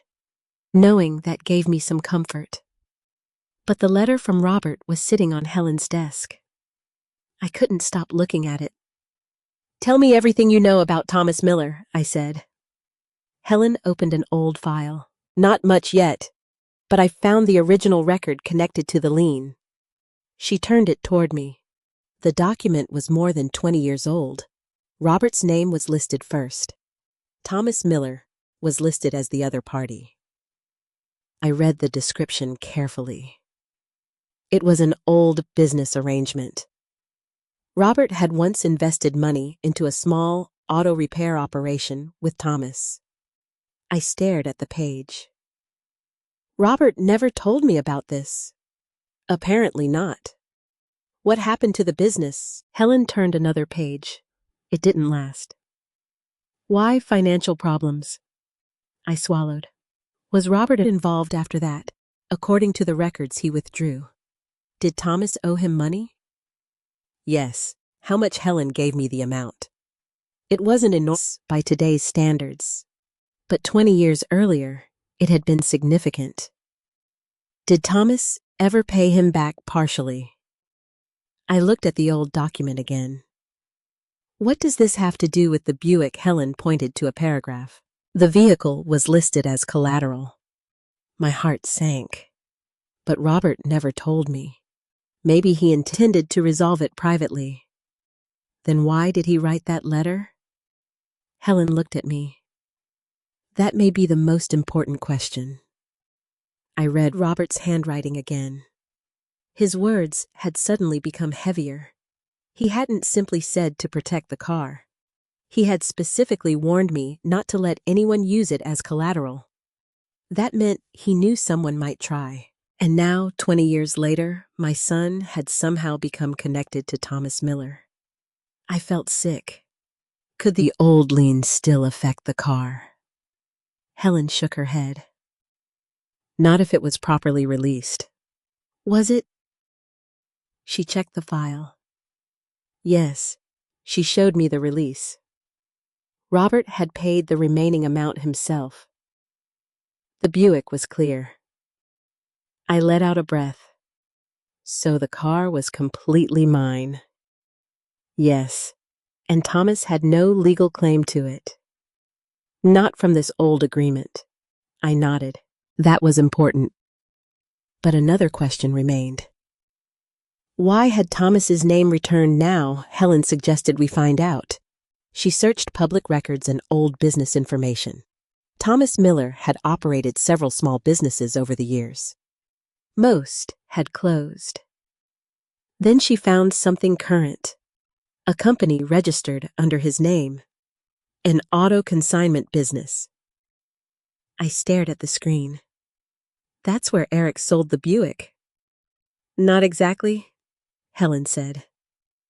What do you mean? The buyer you spoke with didn't buy it directly from Thomas. I frowned. Then how are they connected? We don't know yet. She continued searching. Then she found a business address. It wasn't far from where Eric lived. My stomach tightened. Do you think Eric took the car there? Possibly. I thought about everything Eric had told me. He had claimed the Buick was at a repair shop. Maybe that part had been a lie. Or maybe it had been partially true. Perhaps the car had gone through Thomas's business before being sold to Daniel. I called Eric. He didn't answer. I tried again. Nothing. I sent one message. I need you to tell me whether you know Thomas Miller. He read it. No response. 5 minutes passed, then 10. Finally, my phone rang. Mom, do you know Thomas Miller? Silence. Yes. How long? A while. Why didn't you tell me? I didn't think it mattered. It matters now. I didn't know about Dad. What do you mean I didn't know he had done business with him? I sat down. How did you meet Thomas? Eric hesitated. Through someone I knew, who I don't want to say. Eric. He helped me when I was in trouble. With money? Yes. How much do you owe him? I don't know. My heart sank. You don't know I've borrowed from him several times. How long has this been going on? A few years? Years. Yes. I closed my eyes. Is that why you sold the Buick? I needed to pay him. Did he tell you to sell it? No. Did he know you had access to it? Another pause. Yes. My heart began pounding. How did he know I told him? Why I was trying to get a loan? And you used my car as collateral? No. Then what I told him, it was available. What does that mean? I didn't actually give him the car. But you planned to. I was desperate. I could barely hear him. Eric did. Thomas know you were going to sell my car? I think so. Did he help you prepare the documents? Silence. Eric. I don't know. That's not an answer. I didn't see him do anything. But you took the documents to him. Another silence. My hands began to shake. You did. I needed advice. What kind of advice about the paperwork? There it was. He had lied when he said he acted alone. Maybe he hadn't physically forged the documents with Thomas. But Thomas had been involved. And suddenly, the name in Robert's old records didn't feel like history anymore. It felt like the past had found its way back into my kitchen. I asked one final question. Did Thomas ever tell you anything about your father? Eric didn't answer. Eric finally, he said. He told me Dad owed him money. My heart stopped. That isn't true. He said it was. Your father settled everything. That's not what he told me. Did Thomas show you records? Yes. What records? I don't know. Old papers. Did he tell you that the Buick was connected to the debt? Eric became quiet. Eric. Yes. My stomach dropped. He told you the Buick had been collateral? Yes. And you believed him. I didn't know what to believe. You should have asked me. I was embarrassed. You should have asked me. My voice broke. Eric went silent. I wiped my eyes. You let another man convince you that something your father left me was connected to a debt that had already been settled. I didn't know it was settled. You never asked. I know. Did Thomas tell you to sell the Buick? No. I didn't know whether to believe him. Then why did you sell it? To pay him? Did he know? Yes. That answer was enough. I ended the call. Helen had been listening. What did he say? I told her everything. She sat back. So Thomas had a financial relationship with Eric. Yes. And he knew about the Buick, yes. And he had access to information about Robert's old agreement, yes. But Eric still hasn't admitted Thomas directly instructed him to sell it. No. Helen nodded. We need to be careful. I know. There was something else bothering me. Why would Thomas tell Eric that Robert owed him money? Helen thought for a moment. Maybe because he believed he was still entitled to something. But the lien was released. I know. Then why we need to ask him? I looked at her. Thomas. Yes. My stomach tightened. You want me to confront him? No. She shook her head. I want you nowhere near him. Then what? We find out what he has been telling Eric. I nodded. That afternoon, Officer Grant called. Mrs. Wright, we located the paperwork trail on the Buick. My heart began beating faster. What did you find? The buyer purchased the vehicle believing the seller had authority. I know. There is something unusual. What the paperwork was processed through a business associated with a man named Thomas Miller. I closed my eyes. So it was true. Thomas was connected to the sale. Officer, did Thomas sign anything? Not directly. Then how is he involved? We're still determining that. I thanked her. After the call ended, I sat silently. Everything was becoming clearer. Eric had been desperate. Thomas had been lending him money. Thomas knew about the Buick. Eric had access to my documents, and somehow my husband's old financial history had become part of the story. But one thing still didn't make sense. If Thomas simply wanted Eric to repay a debt, why would he help him create a fraudulent power of attorney? Why would he risk getting involved with my property? And why had Robert specifically warned me about using the Buick as collateral? That evening, Helen called again. Candace. Yes, I found something else. My stomach tightened. What? There was another document in Robert's old file. What kind? A handwritten note. From Robert, yes. What does it say? Helen paused. I think you should read it yourself. I drove to her office. She handed me the note. I recognized Robert's handwriting immediately. It was dated only a few months before he died. My eyes moved across the page, and then I read one sentence that made my entire body go cold. If Thomas ever comes back asking about the Buick, don't trust him. I looked up at Helen. For several seconds, neither of us spoke. Robert had known. He had known Thomas might return. And now, years after Robert's death, Thomas had returned through our son. I folded the note carefully. My hands were trembling. Why didn't Robert tell me? Helen's voice was gentle. Maybe he was trying to protect you. I looked at the note again.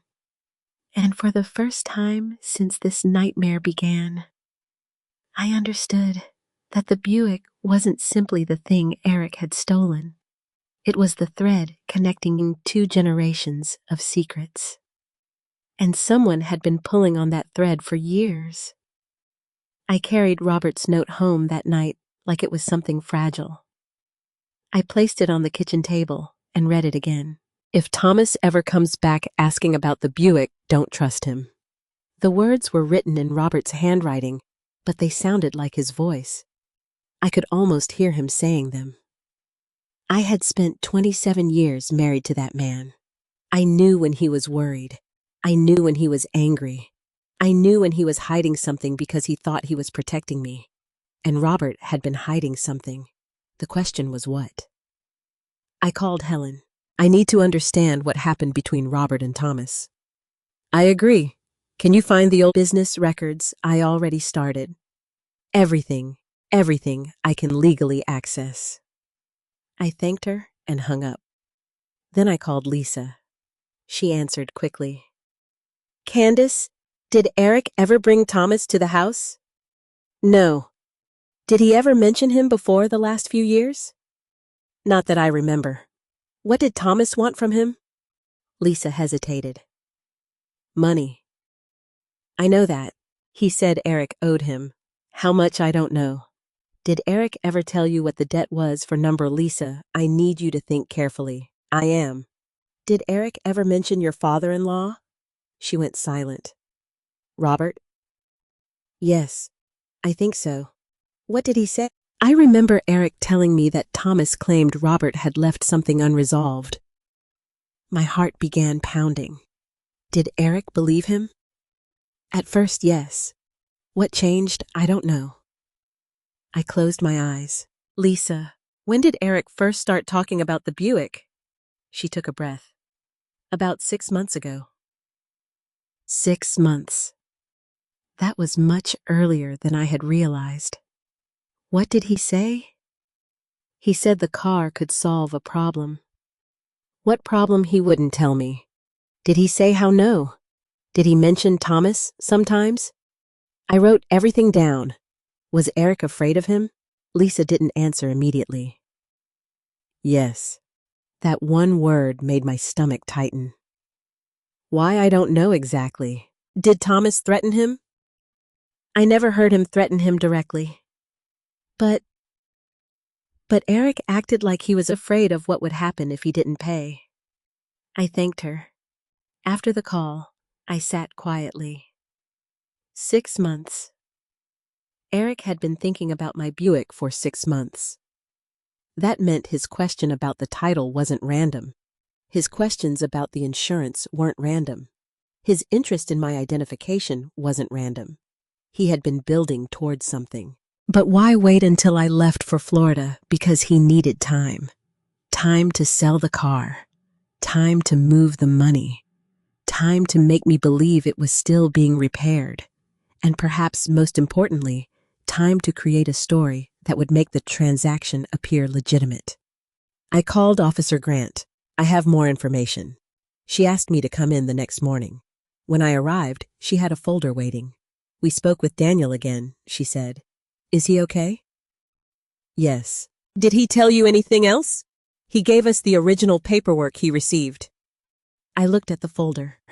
What about Thomas? We're looking into his business. Did Eric mention him? Yes. My heart sank. What did he say? That Thomas had provided financial assistance. Did he admit that Thomas knew about the vehicle? He said Thomas knew he was planning to sell it. I nodded. That matched what Eric had told me. Did Thomas tell him to sell it? Eric says no. And do you believe him? Officer Grant looked at me. I'm not going to speculate. I appreciated that. She continued. But there is something you should know.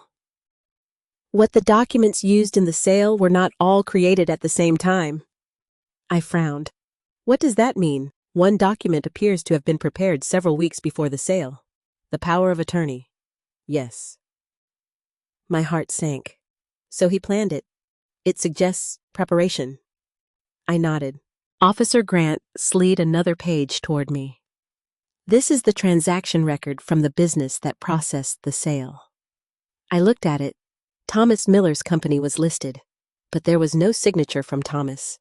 Instead, there was the name of an employee. Who is this? An employee who has already agreed to speak with us. What did she say? She said Eric came in with paperwork and asked about selling the vehicle, when several weeks before the actual sale. I stared at the page. Several weeks. Again. Eric had been preparing. What else? She remembers Eric asking whether a family member needed to be present. I felt cold. What did she tell him? That if the registered owner wasn't present, proper authorization would be required. I looked at Officer Grant, and then Eric said he had the authorization. I closed my eyes. That explained the power of attorney. I had created it because he knew he needed something that appeared legitimate. Did the employee see Thomas? No. Was Thomas there? Apparently not. I felt a strange mixture of relief and disappointment. Relief because I didn't yet have proof that Thomas had instructed Eric. Disappointment because I still couldn't understand why his name kept appearing. Officer Grant continued.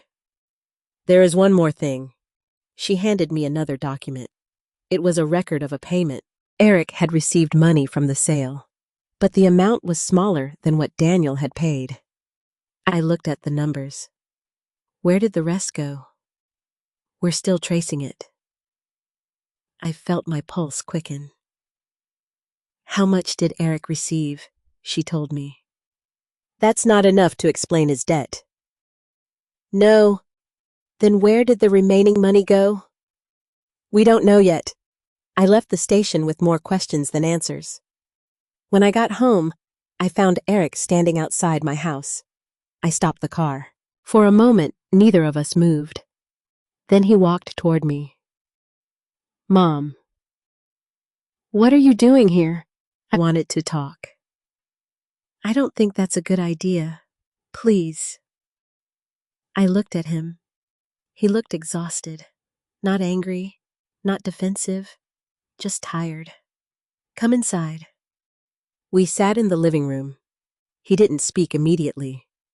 Finally, he said, I know you're talking to the police. Yes, I know they asked me questions. I assumed they would. He looked down. I'm sorry. I didn't respond. I mean it. I know you regret what happened. No, I regret what I did. That difference mattered. I studied his face. Then tell me the truth. I will. Everything. He nodded. I knew about Thomas. I know. He had been lending me money. How much? A lot. How much, he told me. The number made my stomach drop. How did you get so far into debt? I made bad decisions. What kind? Business. What business? He looked away. I tried to start a contracting company. I remembered. He had mentioned it once. I had offered encouragement. I hadn't realized it had failed. I borrowed money to keep it going. From Thomas, some of it. And then I couldn't pay it back. So you sold my car. I thought it would give me enough time. Enough time for what? To get out. Out of debt. Yes. I shook my head. You still haven't told me why Thomas was interested in the Buick. Eric was silent. Eric. He finally looked at me. Because Thomas told me Dad still owed him. He didn't. I know that now. When did you find out after I sold the car? My heart sank. Then why didn't you tell me? Because I had already done it. I closed my eyes. What did Thomas tell you? He said Dad had used the Buick as collateral years ago. He had. Eric looked surprised. You knew I found the old record. Then Thomas was telling the truth.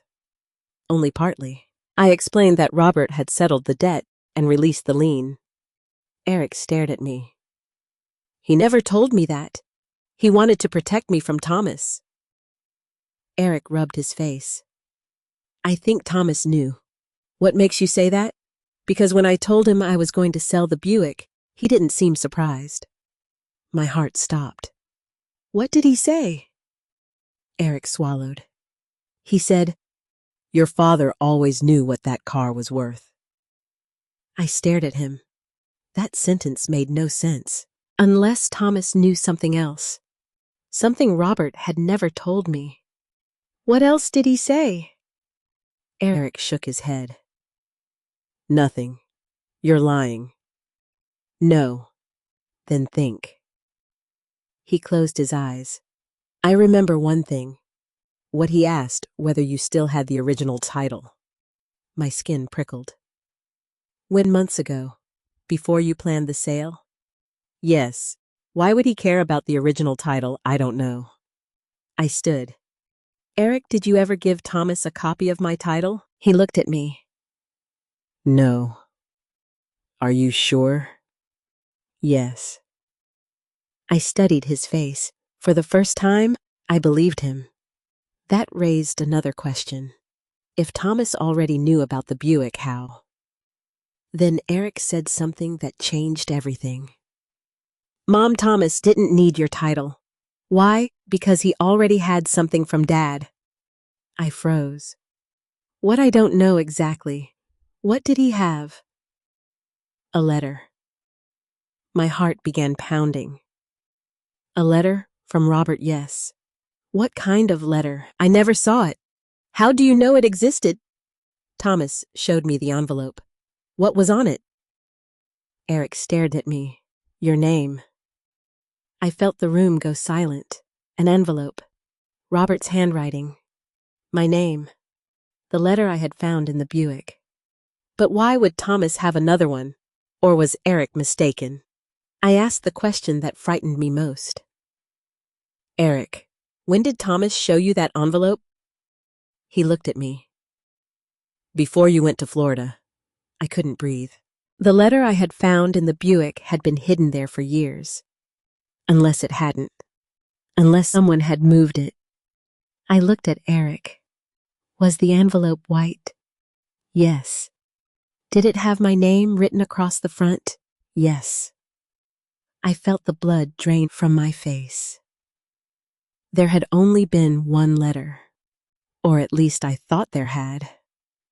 Robert had written to me, and somehow Thomas had seen it. Maybe even possessed it. I sat down slowly. Eric, I whispered, where is that envelope now? He looked frightened. I don't know.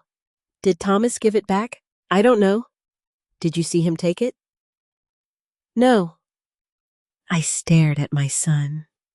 For the first time, I understood that the Buick had never been the beginning of this story. It had only been the thing that finally forced the truth into the light. Someone had known about Robert's warning. Someone had known about the old debt.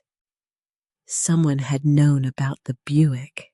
And now I had to find out what Thomas Miller had been hiding all these years. I didn't sleep that night. There was too much running through my mind. Robert's warning. Thomas Miller. The old debt. The Buick.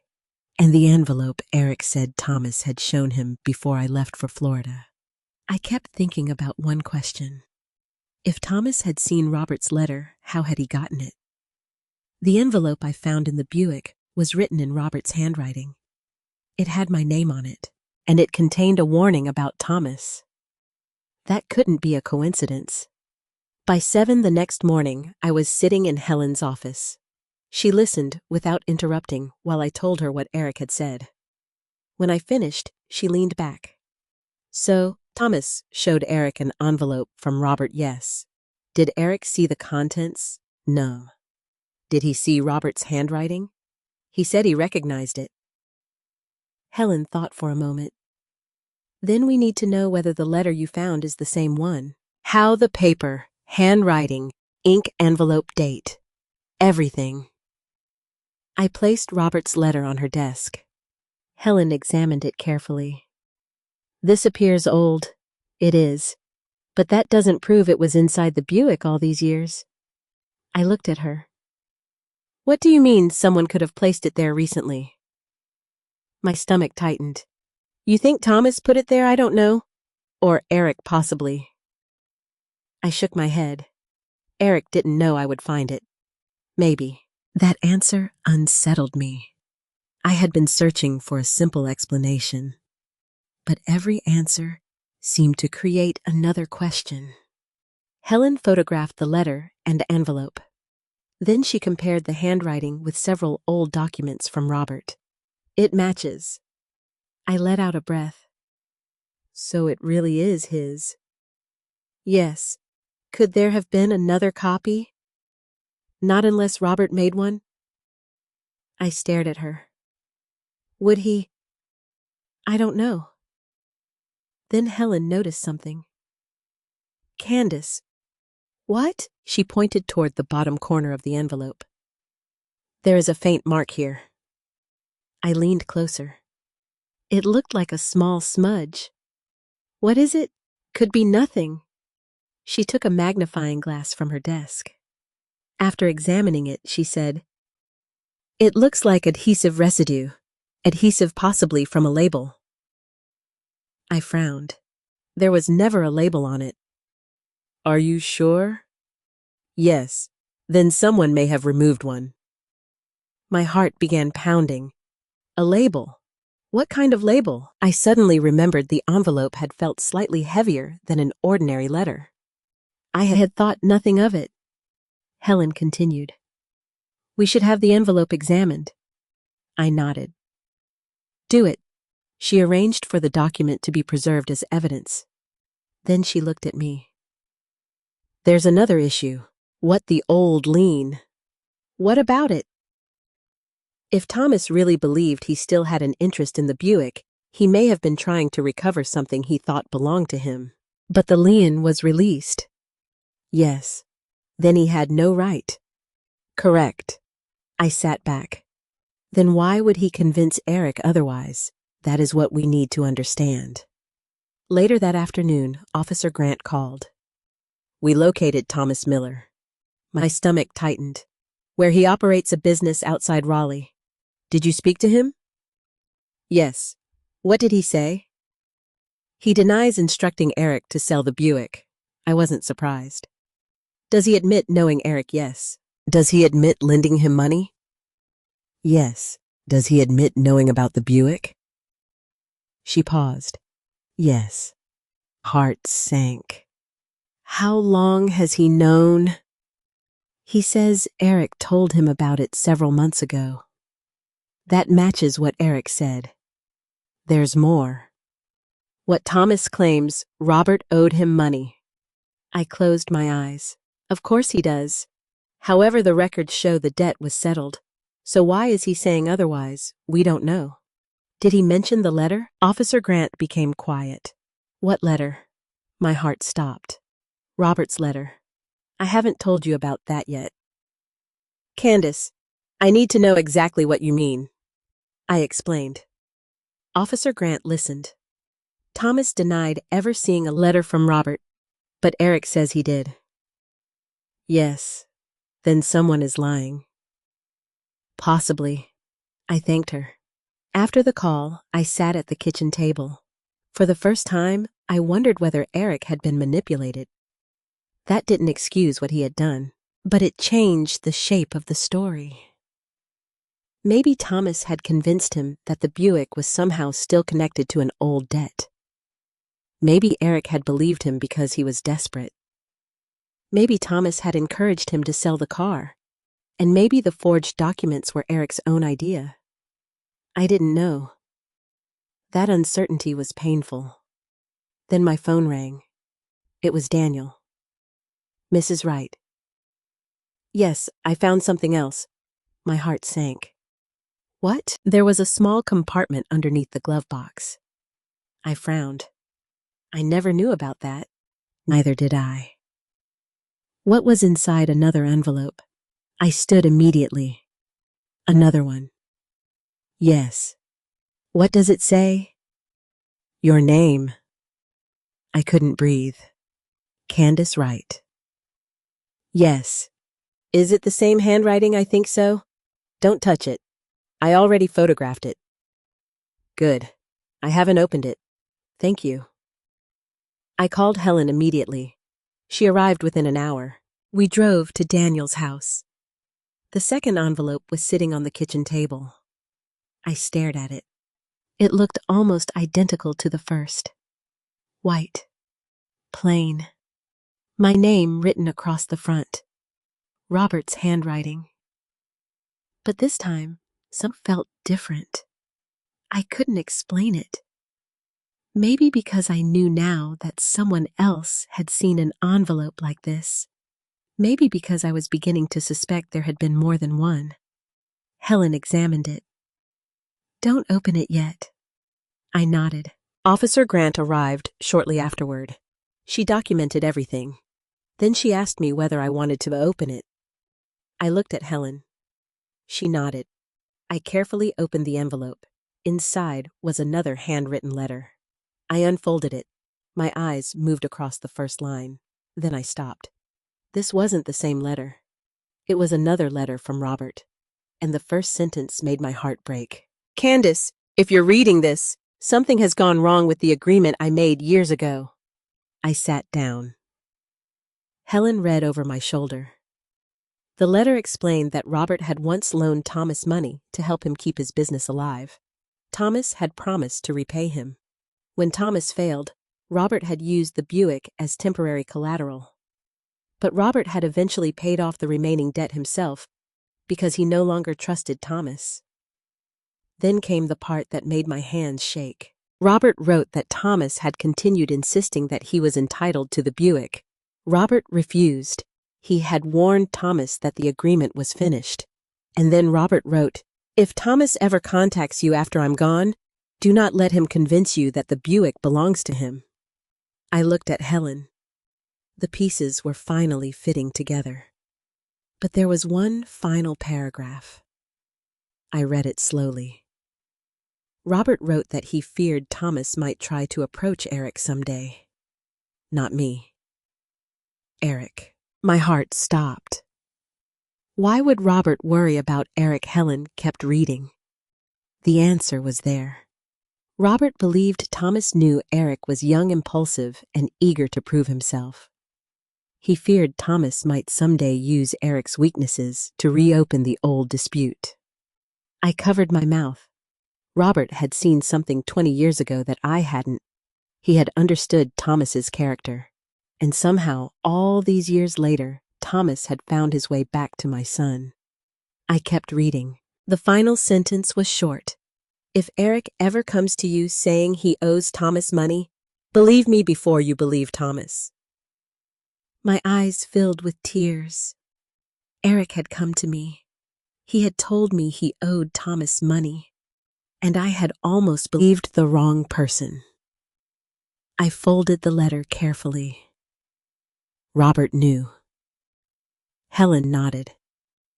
He suspected this could happen, but he couldn't have known Eric would sell the car. No, he only knew Thomas might come back. Yes, I looked toward the Buick. My husband's warning had survived for decades. It had crossed time. It had survived his death. It had survived my grief. And now it had finally reached me when I needed it most. But something still bothered me. I looked at the second envelope. Why were there two? Helen didn't answer. Officer Grant examined both envelopes. They appear to have been stored differently. How the first one has signs of long-term storage, and the second, it's cleaner.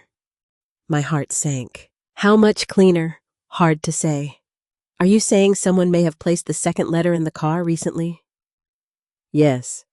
I looked at Eric, then Thomas, then the Buick. Someone had wanted me to find that letter, but who and why? That evening I called Eric. He answered immediately. Mom, I found another letter. He went silent. Did Thomas ever show you this one? No. Are you sure? Yes. Then why did he show you the other envelope? I don't know. Did he tell you to look for something in the Buick? No. Did he tell you where the first envelope was? No. I believed him, and that frightened me even more. Because if Eric hadn't placed the letter there, and Thomas denied knowing about it, then someone else had. I looked at the second envelope lying on the table. The truth was getting closer, but instead of making me feel safer, it made me realize how carefully someone had been manipulating the people around me. Eric had made a terrible choice. Thomas had clearly lied about the old debt. But there was still another person in the shadows. Someone who knew about Robert's letters. Someone who knew about the Buick. Someone who wanted those letters found. And I had a terrible feeling that person was much closer to my family than I had imagined. The next morning, I woke up with a thought that would not leave me alone. Someone had wanted me to find that second letter. The first letter had been hidden in the Buick for years, according to everything we knew. The second letter was different. It was cleaner. It had been placed inside a compartment I had never known existed, and it contained information that completely changed the story. Robert had not only warned me about Thomas, He had warned me about what Thomas might do to Eric. I sat at my kitchen table and read the letter again. Every word felt like a message from the past. I kept wondering why Robert had hidden it instead of simply giving it to me. Then I remembered the date. The letter had been written shortly before Robert died. At that time, he had been dealing with serious financial stress surrounding the old business. Maybe he had believed he could resolve everything before I ever needed to know. Maybe he had intended to tell me. Maybe he simply ran out of time. I called Helen. I want to know who could have accessed that compartment. That's what we're going to determine. What about Eric? What about him? Could he have known about it?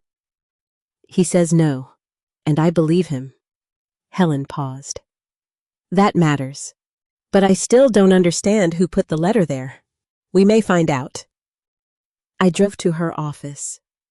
The 2 envelopes were there preserved carefully. Helen had already arranged for them to be examined. She showed me photographs of the adhesive residue. The first envelope appears to have been stored inside the vehicle for a long time. And the second, much more recently. I stared at the photographs. Can you tell when? Not exactly. But recently, yes. I took a slow breath. Then someone put it there. That's our working theory. Who knew about the letter, Robert? Me? Eric? Thomas? Helen nodded. Anyone else, I thought? No. Then I stopped. Wait. What? There was one other person. Helen looked at me, who I swallowed. Lisa. She knew no. I shook my head. She knew Eric was involved with Thomas, but I don't think she knew about Robert's letters. Did she have access to the Buick? She did once. When? About 2 weeks before I left for Florida. Helen's expression changed. Why Eric asked her to pick something up from my house. What did she pick up? I don't remember. I thought harder. Actually, she said she was looking for a toolbox. Was Eric with her? No. Did she have access to the car? Yes. My stomach tightened. I had trusted Lisa, but that didn't mean she had done anything wrong. Still, the timing bothered me. I called her. Lisa. Yes, can I ask you something? Of course. Did you ever open the glove compartment in my Buick? She became silent. Yes. When I came by your house, why I was looking for the toolbox, did you find it? Yes. Did you see anything else? No. Are you sure? Yes. Did you see an envelope with my name on it?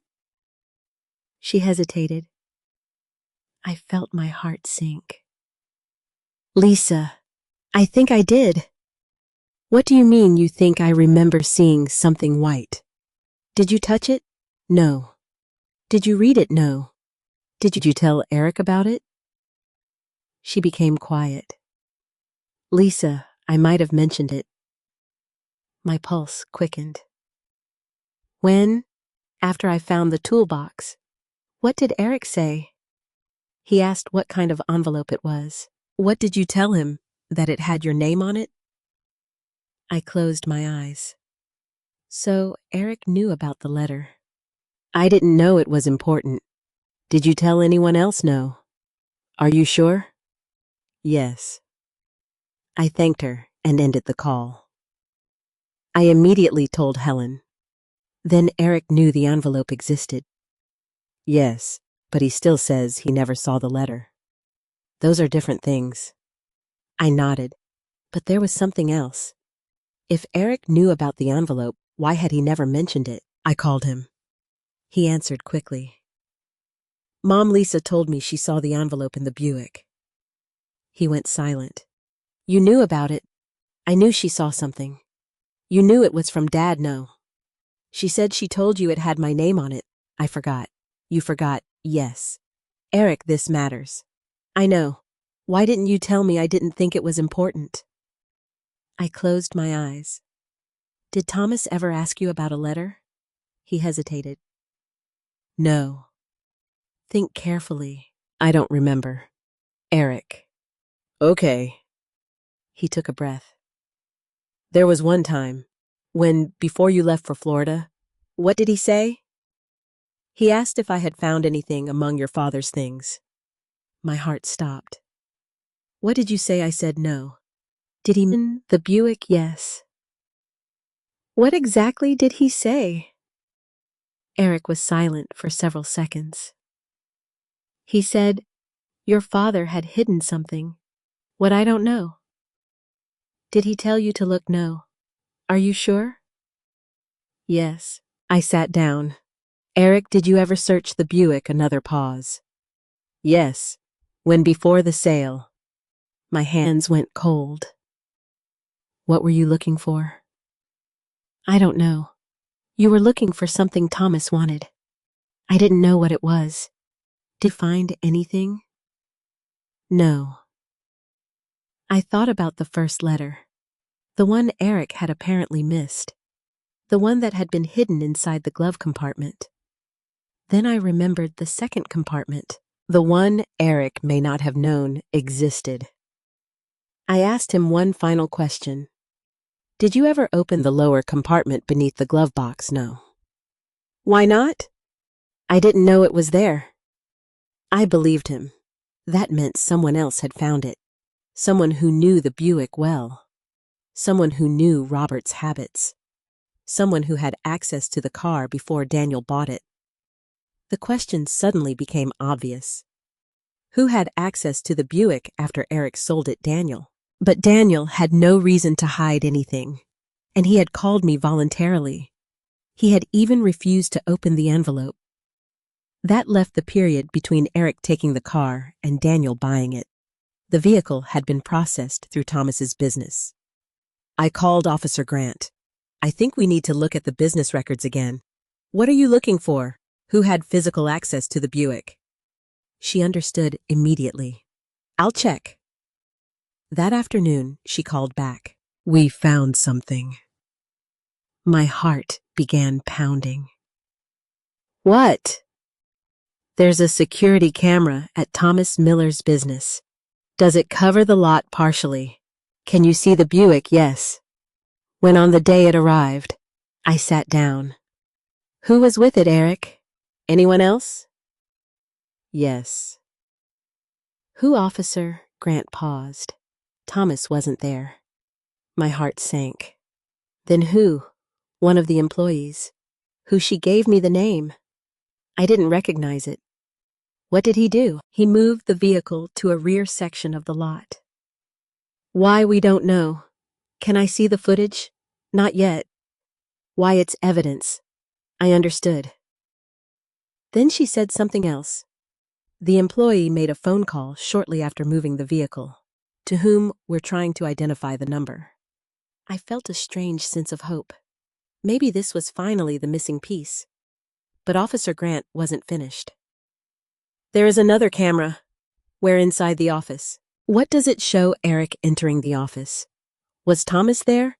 No. Who was inside? The same employee. Did Eric hand him anything? We're not sure. Why, the camera angle doesn't show the desk clearly. I thanked her. That evening, Helen called me. I have an update. What is it? The employee at Thomas's business has agreed to speak with us. About the Buick, yes. When tomorrow. I barely slept. The next morning, I met Helen and Officer Grant at a quiet conference room. The employee was a young woman named Karen Ellis. She looked nervous. I don't want to get anyone in trouble, she said. Officer Grant reassured her. We're only asking what you remember. Karen nodded. Then she looked at me. Mrs. Wright, I'm sorry. Why, I should have said something sooner. What happened? She took a breath. Your son came in several times before the sale. I know. I wasn't alone every time. My heart tightened. Who was with him? Sometimes, no one. And sometimes, Karen hesitated. Your daughter-in-law? Lisa. Yes. I felt a chill. When, about 2 weeks before the sale, I stared at her. Why was she there? I don't know. Did she talk to Thomas? Thomas wasn't there. What did she do? Karen looked uncomfortable. She asked about the Buick. My heart stopped. What did she ask? She wanted to know whether the vehicle had any old paperwork attached to it. Why, she said she was trying to help Eric. I looked at Helen. What else? Karen continued. She asked whether we had received anything from the previous owner. Like what documents, letters, personal items. My hands went cold. Did you tell her I said no? Did she ask about the glove compartment? Karen nodded. Yes. I couldn't breathe. Did she open it? Karen hesitated. I saw her near the vehicle. Did she take anything? I don't know. Did you see her holding an... Karen looked at me. Yes. The room went silent. What did it look like, White? Did it have my name? Karen nodded. Yes. My heart dropped. Lisa had told me she only saw an envelope at my house. Now Karen was saying she had seen Lisa holding an envelope near the Buick at Thomas's business. I couldn't understand. Are you certain it was Lisa? Yes. Could it have been someone else? No. Did she give it to Eric? Karen shook her head. She gave it to someone else. My heart began pounding. Who? Karen looked at Officer Grant, then at me, the man she was with, who Karen swallowed. I didn't know his name. Then how did you know he was connected to her? They were arguing. What did he look like? Karen described him. Older, gray hair, tall, wearing a dark jacket. I looked at Helen. Neither of us spoke. Then, Karen said I heard him say one thing. What? She looked directly at me. He said, Robert should have known better than to trust his own family. My blood ran cold. I didn't know that voice, but I knew those words, because whoever had said them knew about Robert, knew about the Buick, and apparently knew my family. Karen lowered her voice. I think that man was Thomas Miller. The room went silent, and suddenly, the question was no longer whether Thomas had been involved. The question was whether he had been working with someone inside my family, someone who had access to my home, someone who knew about the letter, someone who had helped move the evidence. And as I sat there, one terrible possibility began forming in my mind. Maybe Eric hadn't been the only person who betrayed me. For several seconds after Karen finished speaking, nobody in the room moved. I could hear the faint hum of the air conditioner above us. I looked at Helen, then Officer Grant, then Karen. My mind was trying to reject what I had just heard. Someone inside my family. The thought felt almost impossible. I had spent my entire life believing that family betrayal was something that happened in other people's houses. Not mine. Not after everything Robert and I had built. Not after everything I had sacrificed for Eric. But the evidence was beginning to tell a different story. Officer Grant asked Karen to describe the man again. Karen repeated the details. Gray hair. Tall. Dark jacket. Older. And according to her, he had been speaking to Lisa. I looked down at my hands. Did you hear him call her by name? Karen nodded. Yes. What did he call her, Lisa? My stomach tightened. Did Lisa call him anything? I think she called him Mr. Miller. There it was. Thomas. The name that had followed me from Robert's past into Eric's present. But something still didn't make sense. I turned toward Karen. You said Lisa handed him the envelope. Yes. Are you certain? Yes. Did you see what he did with it? He put it inside his jacket. My heart sank. What happened afterward? They argued. About what I couldn't hear everything. But you heard something. Karen nodded. She said she didn't want to be involved anymore. I looked at Helen. Those words were important. What did Thomas say? Karen swallowed. He told her it was too late. A cold feeling moved through me. Too late. Too late for what Officer Grant leaned forward. Karen, did you hear anything else? Karen closed her eyes, trying to remember. He said something about the old agreement. What exactly? I don't remember every word. Try. She thought for a moment. He said, your husband knew what he was doing. My heart stopped. Did he say anything about Robert? Yes. What he said, Robert had hidden the truth from everyone. I felt tears sting my eyes. The truth. That word had followed me for weeks. Every time I thought I had found it, another secret appeared. I asked Karen one final question. Did Lisa look frightened? Yes, very frightened. Karen nodded. She looked like she wanted to leave. I sat back. I wanted to call Lisa immediately. I wanted to scream at her. I wanted to ask why she had done this, but something stopped me.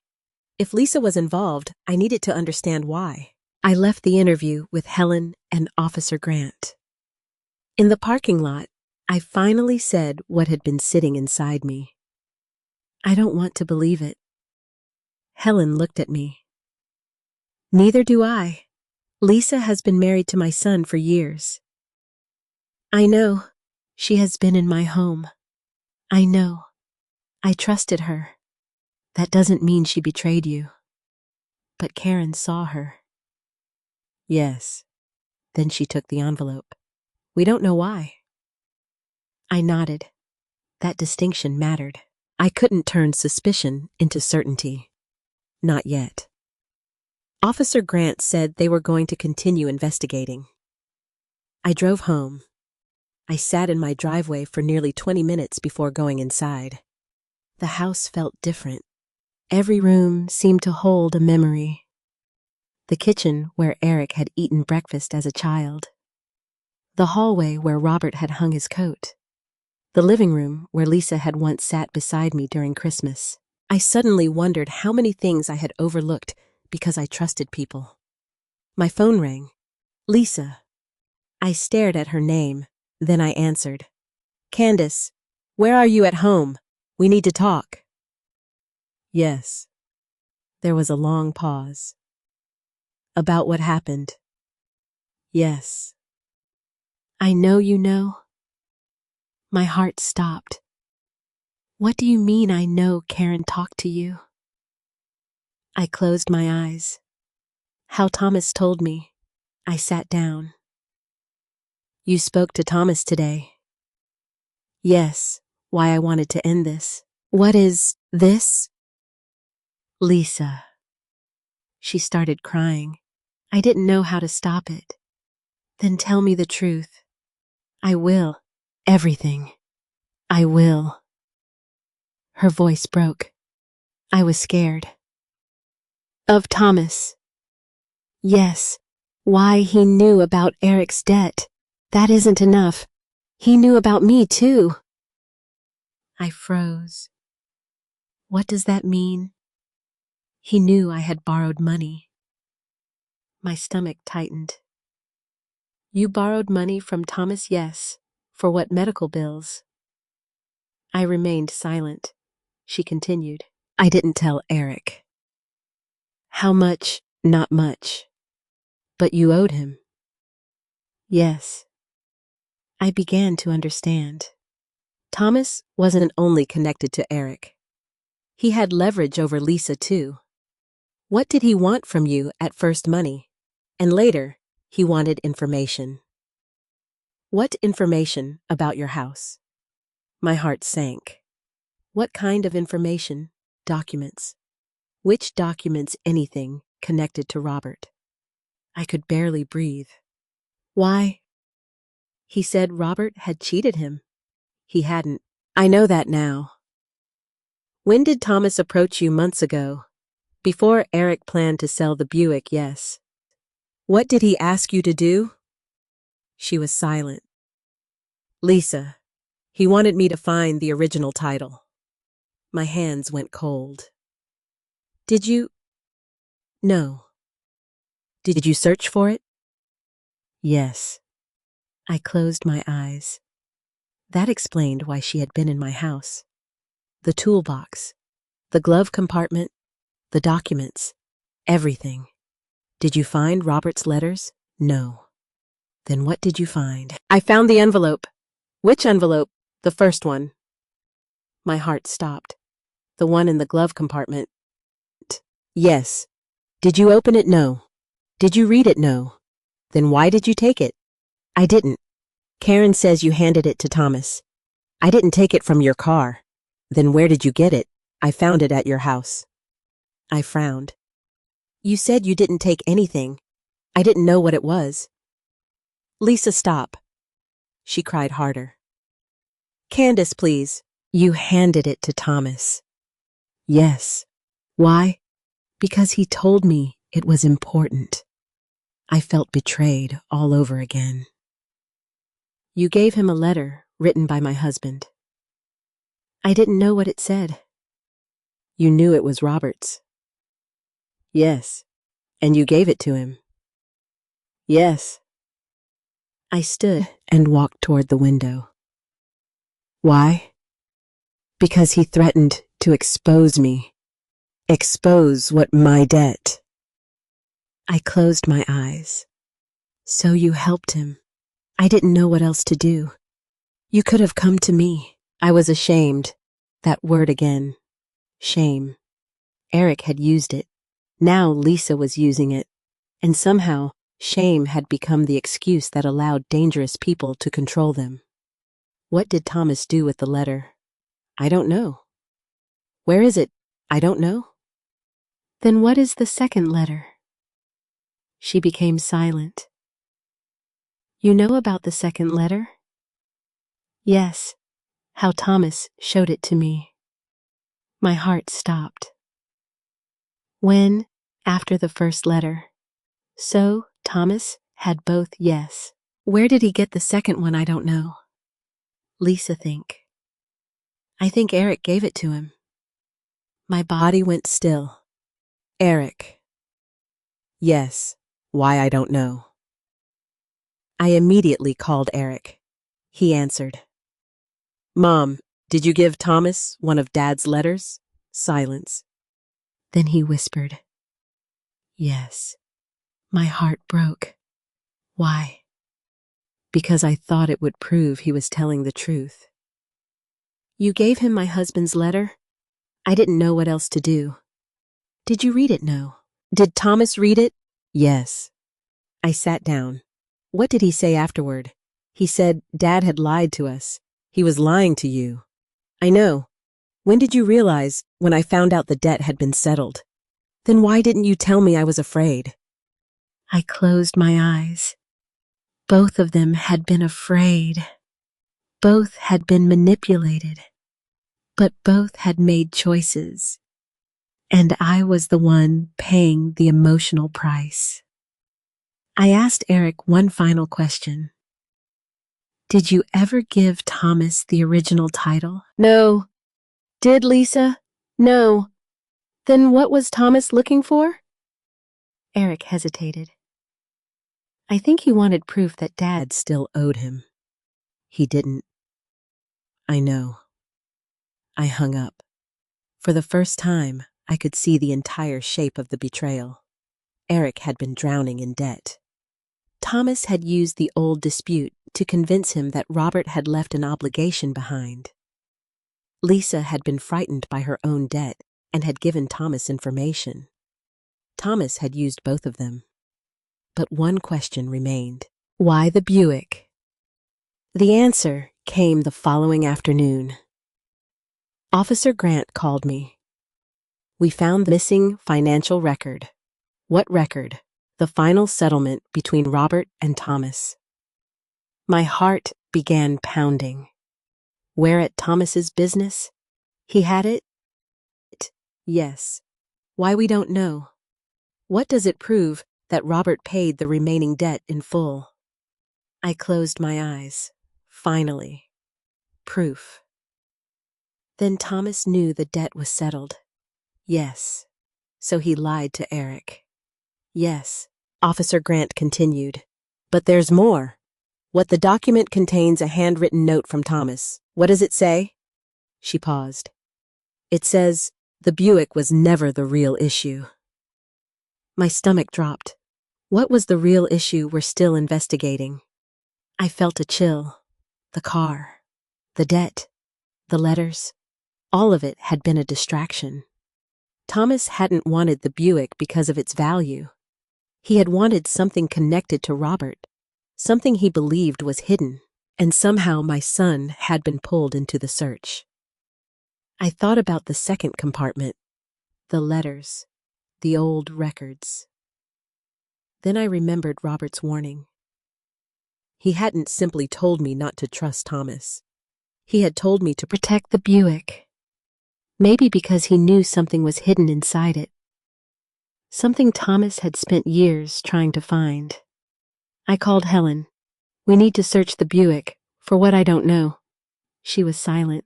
Candace, if Robert hid something inside that car, we need to know. I looked toward the window. For years, I had thought the Buick was simply my husband's gift. Now I realized it might have been his final hiding place. And if Thomas had been searching for something all these years, perhaps the reason he returned wasn't because of an old debt at all. It was because whatever Robert had hidden might still be there. The next morning, Daniel agreed to bring the Buick to Helen's office. We were going to search it carefully. Every compartment, every panel, every place Robert might have hidden something. I stood beside the car and ran my hand across the hood. This was never just about selling my car, I whispered. Helen looked at me. No. I looked at the driver's seat. This was about what was inside it, and for the first time, I was terrified of what we might find. The Buick arrived at Helen's office just after 9 in the morning. I stood beside it with my arms folded, staring at the vehicle that had once been the safest place in my family. It had carried Robert to work. It had carried Eric to baseball practice. It had carried me through years of ordinary life, and now it had become the center of a mystery I never knew existed. Daniel handed the keys to Officer Grant. I hope you find whatever you're looking for, he said. I looked at him. So do I. The search began carefully. Every compartment was photographed. Every document was preserved. The glove box was empty except for a few old receipts. The center console contained nothing unusual. The trunk held a spare tire, an emergency kit, and an old blanket Robert used to keep there. Then Officer Grant crouched beside the passenger seat. There. She pointed underneath the carpet. At first, I saw nothing. Then she lifted a small section near the edge. There was a narrow metal panel. My heart began pounding. I've never seen that before. Helen knelt beside her. Neither have I. Officer Grant carefully opened it. Inside was a small black case. Nobody spoke. She removed it and placed it on a table. The case was old, scratched, but it was locked. I stared at it. Is there a key? Officer Grant searched the vehicle again. Nothing. Then Helen looked at me. Candace, did Robert ever keep a small key on his keyring, I thought. Then I remembered. After Robert died, I had placed his old keys in a drawer. There had been one tiny brass key I never identified. I had kept it because throwing away anything that belonged to him had always felt impossible. I have a key at home. We drove there immediately. I opened the drawer. There were Robert's old keys. My fingers trembled as I picked up the smallest one. When I returned, Officer Grant tried it. The lock clicked. The case opened. Inside was a stack of papers, a small flash drive, and a photograph. I picked up the photograph first. It showed Robert standing beside a younger Thomas Miller. Behind them was the old auto repair shop. I turned the photograph over. Robert had written a date, and beneath it, the day I learned who Thomas really was. My heart tightened. Helen began reading the papers. They were copies of financial records, receipts, bank statements, correspondence, and finally, a signed settlement agreement. Robert had documented everything: the original debt, the payments, the final amount, the release of the Buick. Thomas had signed the settlement. There was no question. The debt had been completely resolved. Thomas had known it. He had always known it. But there was another document, a letter from Thomas to Robert. I read it. Thomas had admitted that he had misrepresented some of the business finances. Robert had discovered that money was missing. Thomas had tried to explain it away. Robert refused. That was why their relationship had ended. The Buick had only been collateral during the original dispute. It had never belonged to Thomas. The real conflict had been about Thomas's dishonesty. I felt tears fill my eyes. Robert had kept this secret because he didn't want me frightened. He had protected me by carrying the burden himself. Then I looked at the flash drive. What is on it? Officer Grant preserved it as evidence. Later that afternoon, the contents were reviewed. There were scanned financial records, old emails, and one video. Robert had recorded it years before his death. I wasn't prepared to see his face. He appeared older than I remembered. He sat in his office. His voice was calm. Candace, if you're watching this, something has happened that I hoped never would. I covered my mouth. The room disappeared. There was only Robert, my husband, his familiar voice, his familiar eyes. I explained that Thomas had repeatedly attempted to convince him that he still had rights to the Buick. Robert refused. He said he had settled every legitimate debt. He said Thomas had continued asking questions about his family, about Eric, about our finances, about what would happen to the Buick after Robert was gone. Then Robert said something that made me cry. I don't want Candace fighting my battles after I'm gone. He paused. I want her to live. I wiped my tears. He continued. If Thomas ever comes back, don't let guilt make you weak, and don't let family loyalty make you surrender what is yours. I looked down. That was exactly what I had done. I had spent days wondering whether protecting Eric meant protecting him from consequences. Robert's words gave me the answer. Love wasn't surrender. Love wasn't silence. Love wasn't allowing someone to keep hurting you. Then the video ended. I sat there crying.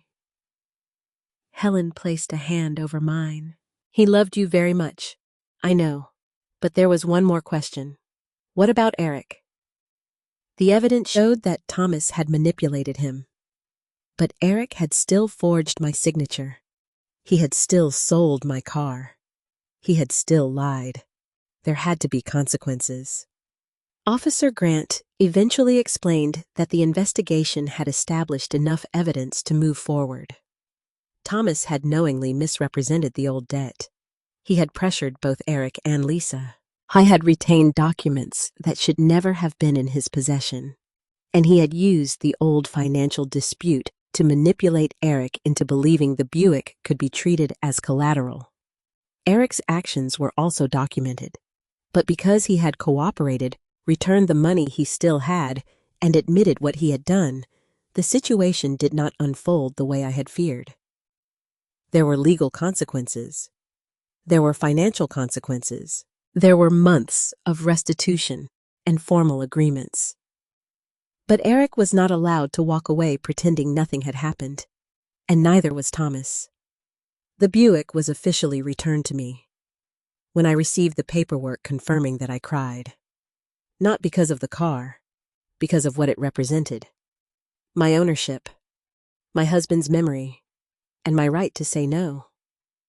Daniel received his money back through the proper process. He apologized again for the trouble. I told him he had done nothing wrong. In fact, I thanked him. If you hadn't called me first, I said I might never have known. He smiled. I just knew something wasn't right. That sentence stayed with me. Sometimes the truth begins with one refusing to ignore a feeling. A few weeks later, Eric came to my house. He looked different, not because he had changed physically, because the arrogance was gone. The certainty that I would always rescue him was gone. He stood at my front door. "Can I come in?" I nodded. We sat in the kitchen, the same table, the same chairs, but everything felt different. He looked at me. "Mom, I don't expect you to forgive me." I didn't answer. I know saying sorry doesn't fix what I did. No, I hurt you. Yes, I betrayed your trust. Yes. He swallowed. I want to earn it back. I looked at him. That takes time. I know. You cannot demand forgiveness because you're my son. I know. You cannot use your pain as an excuse. I know. And you cannot ever sign my name again.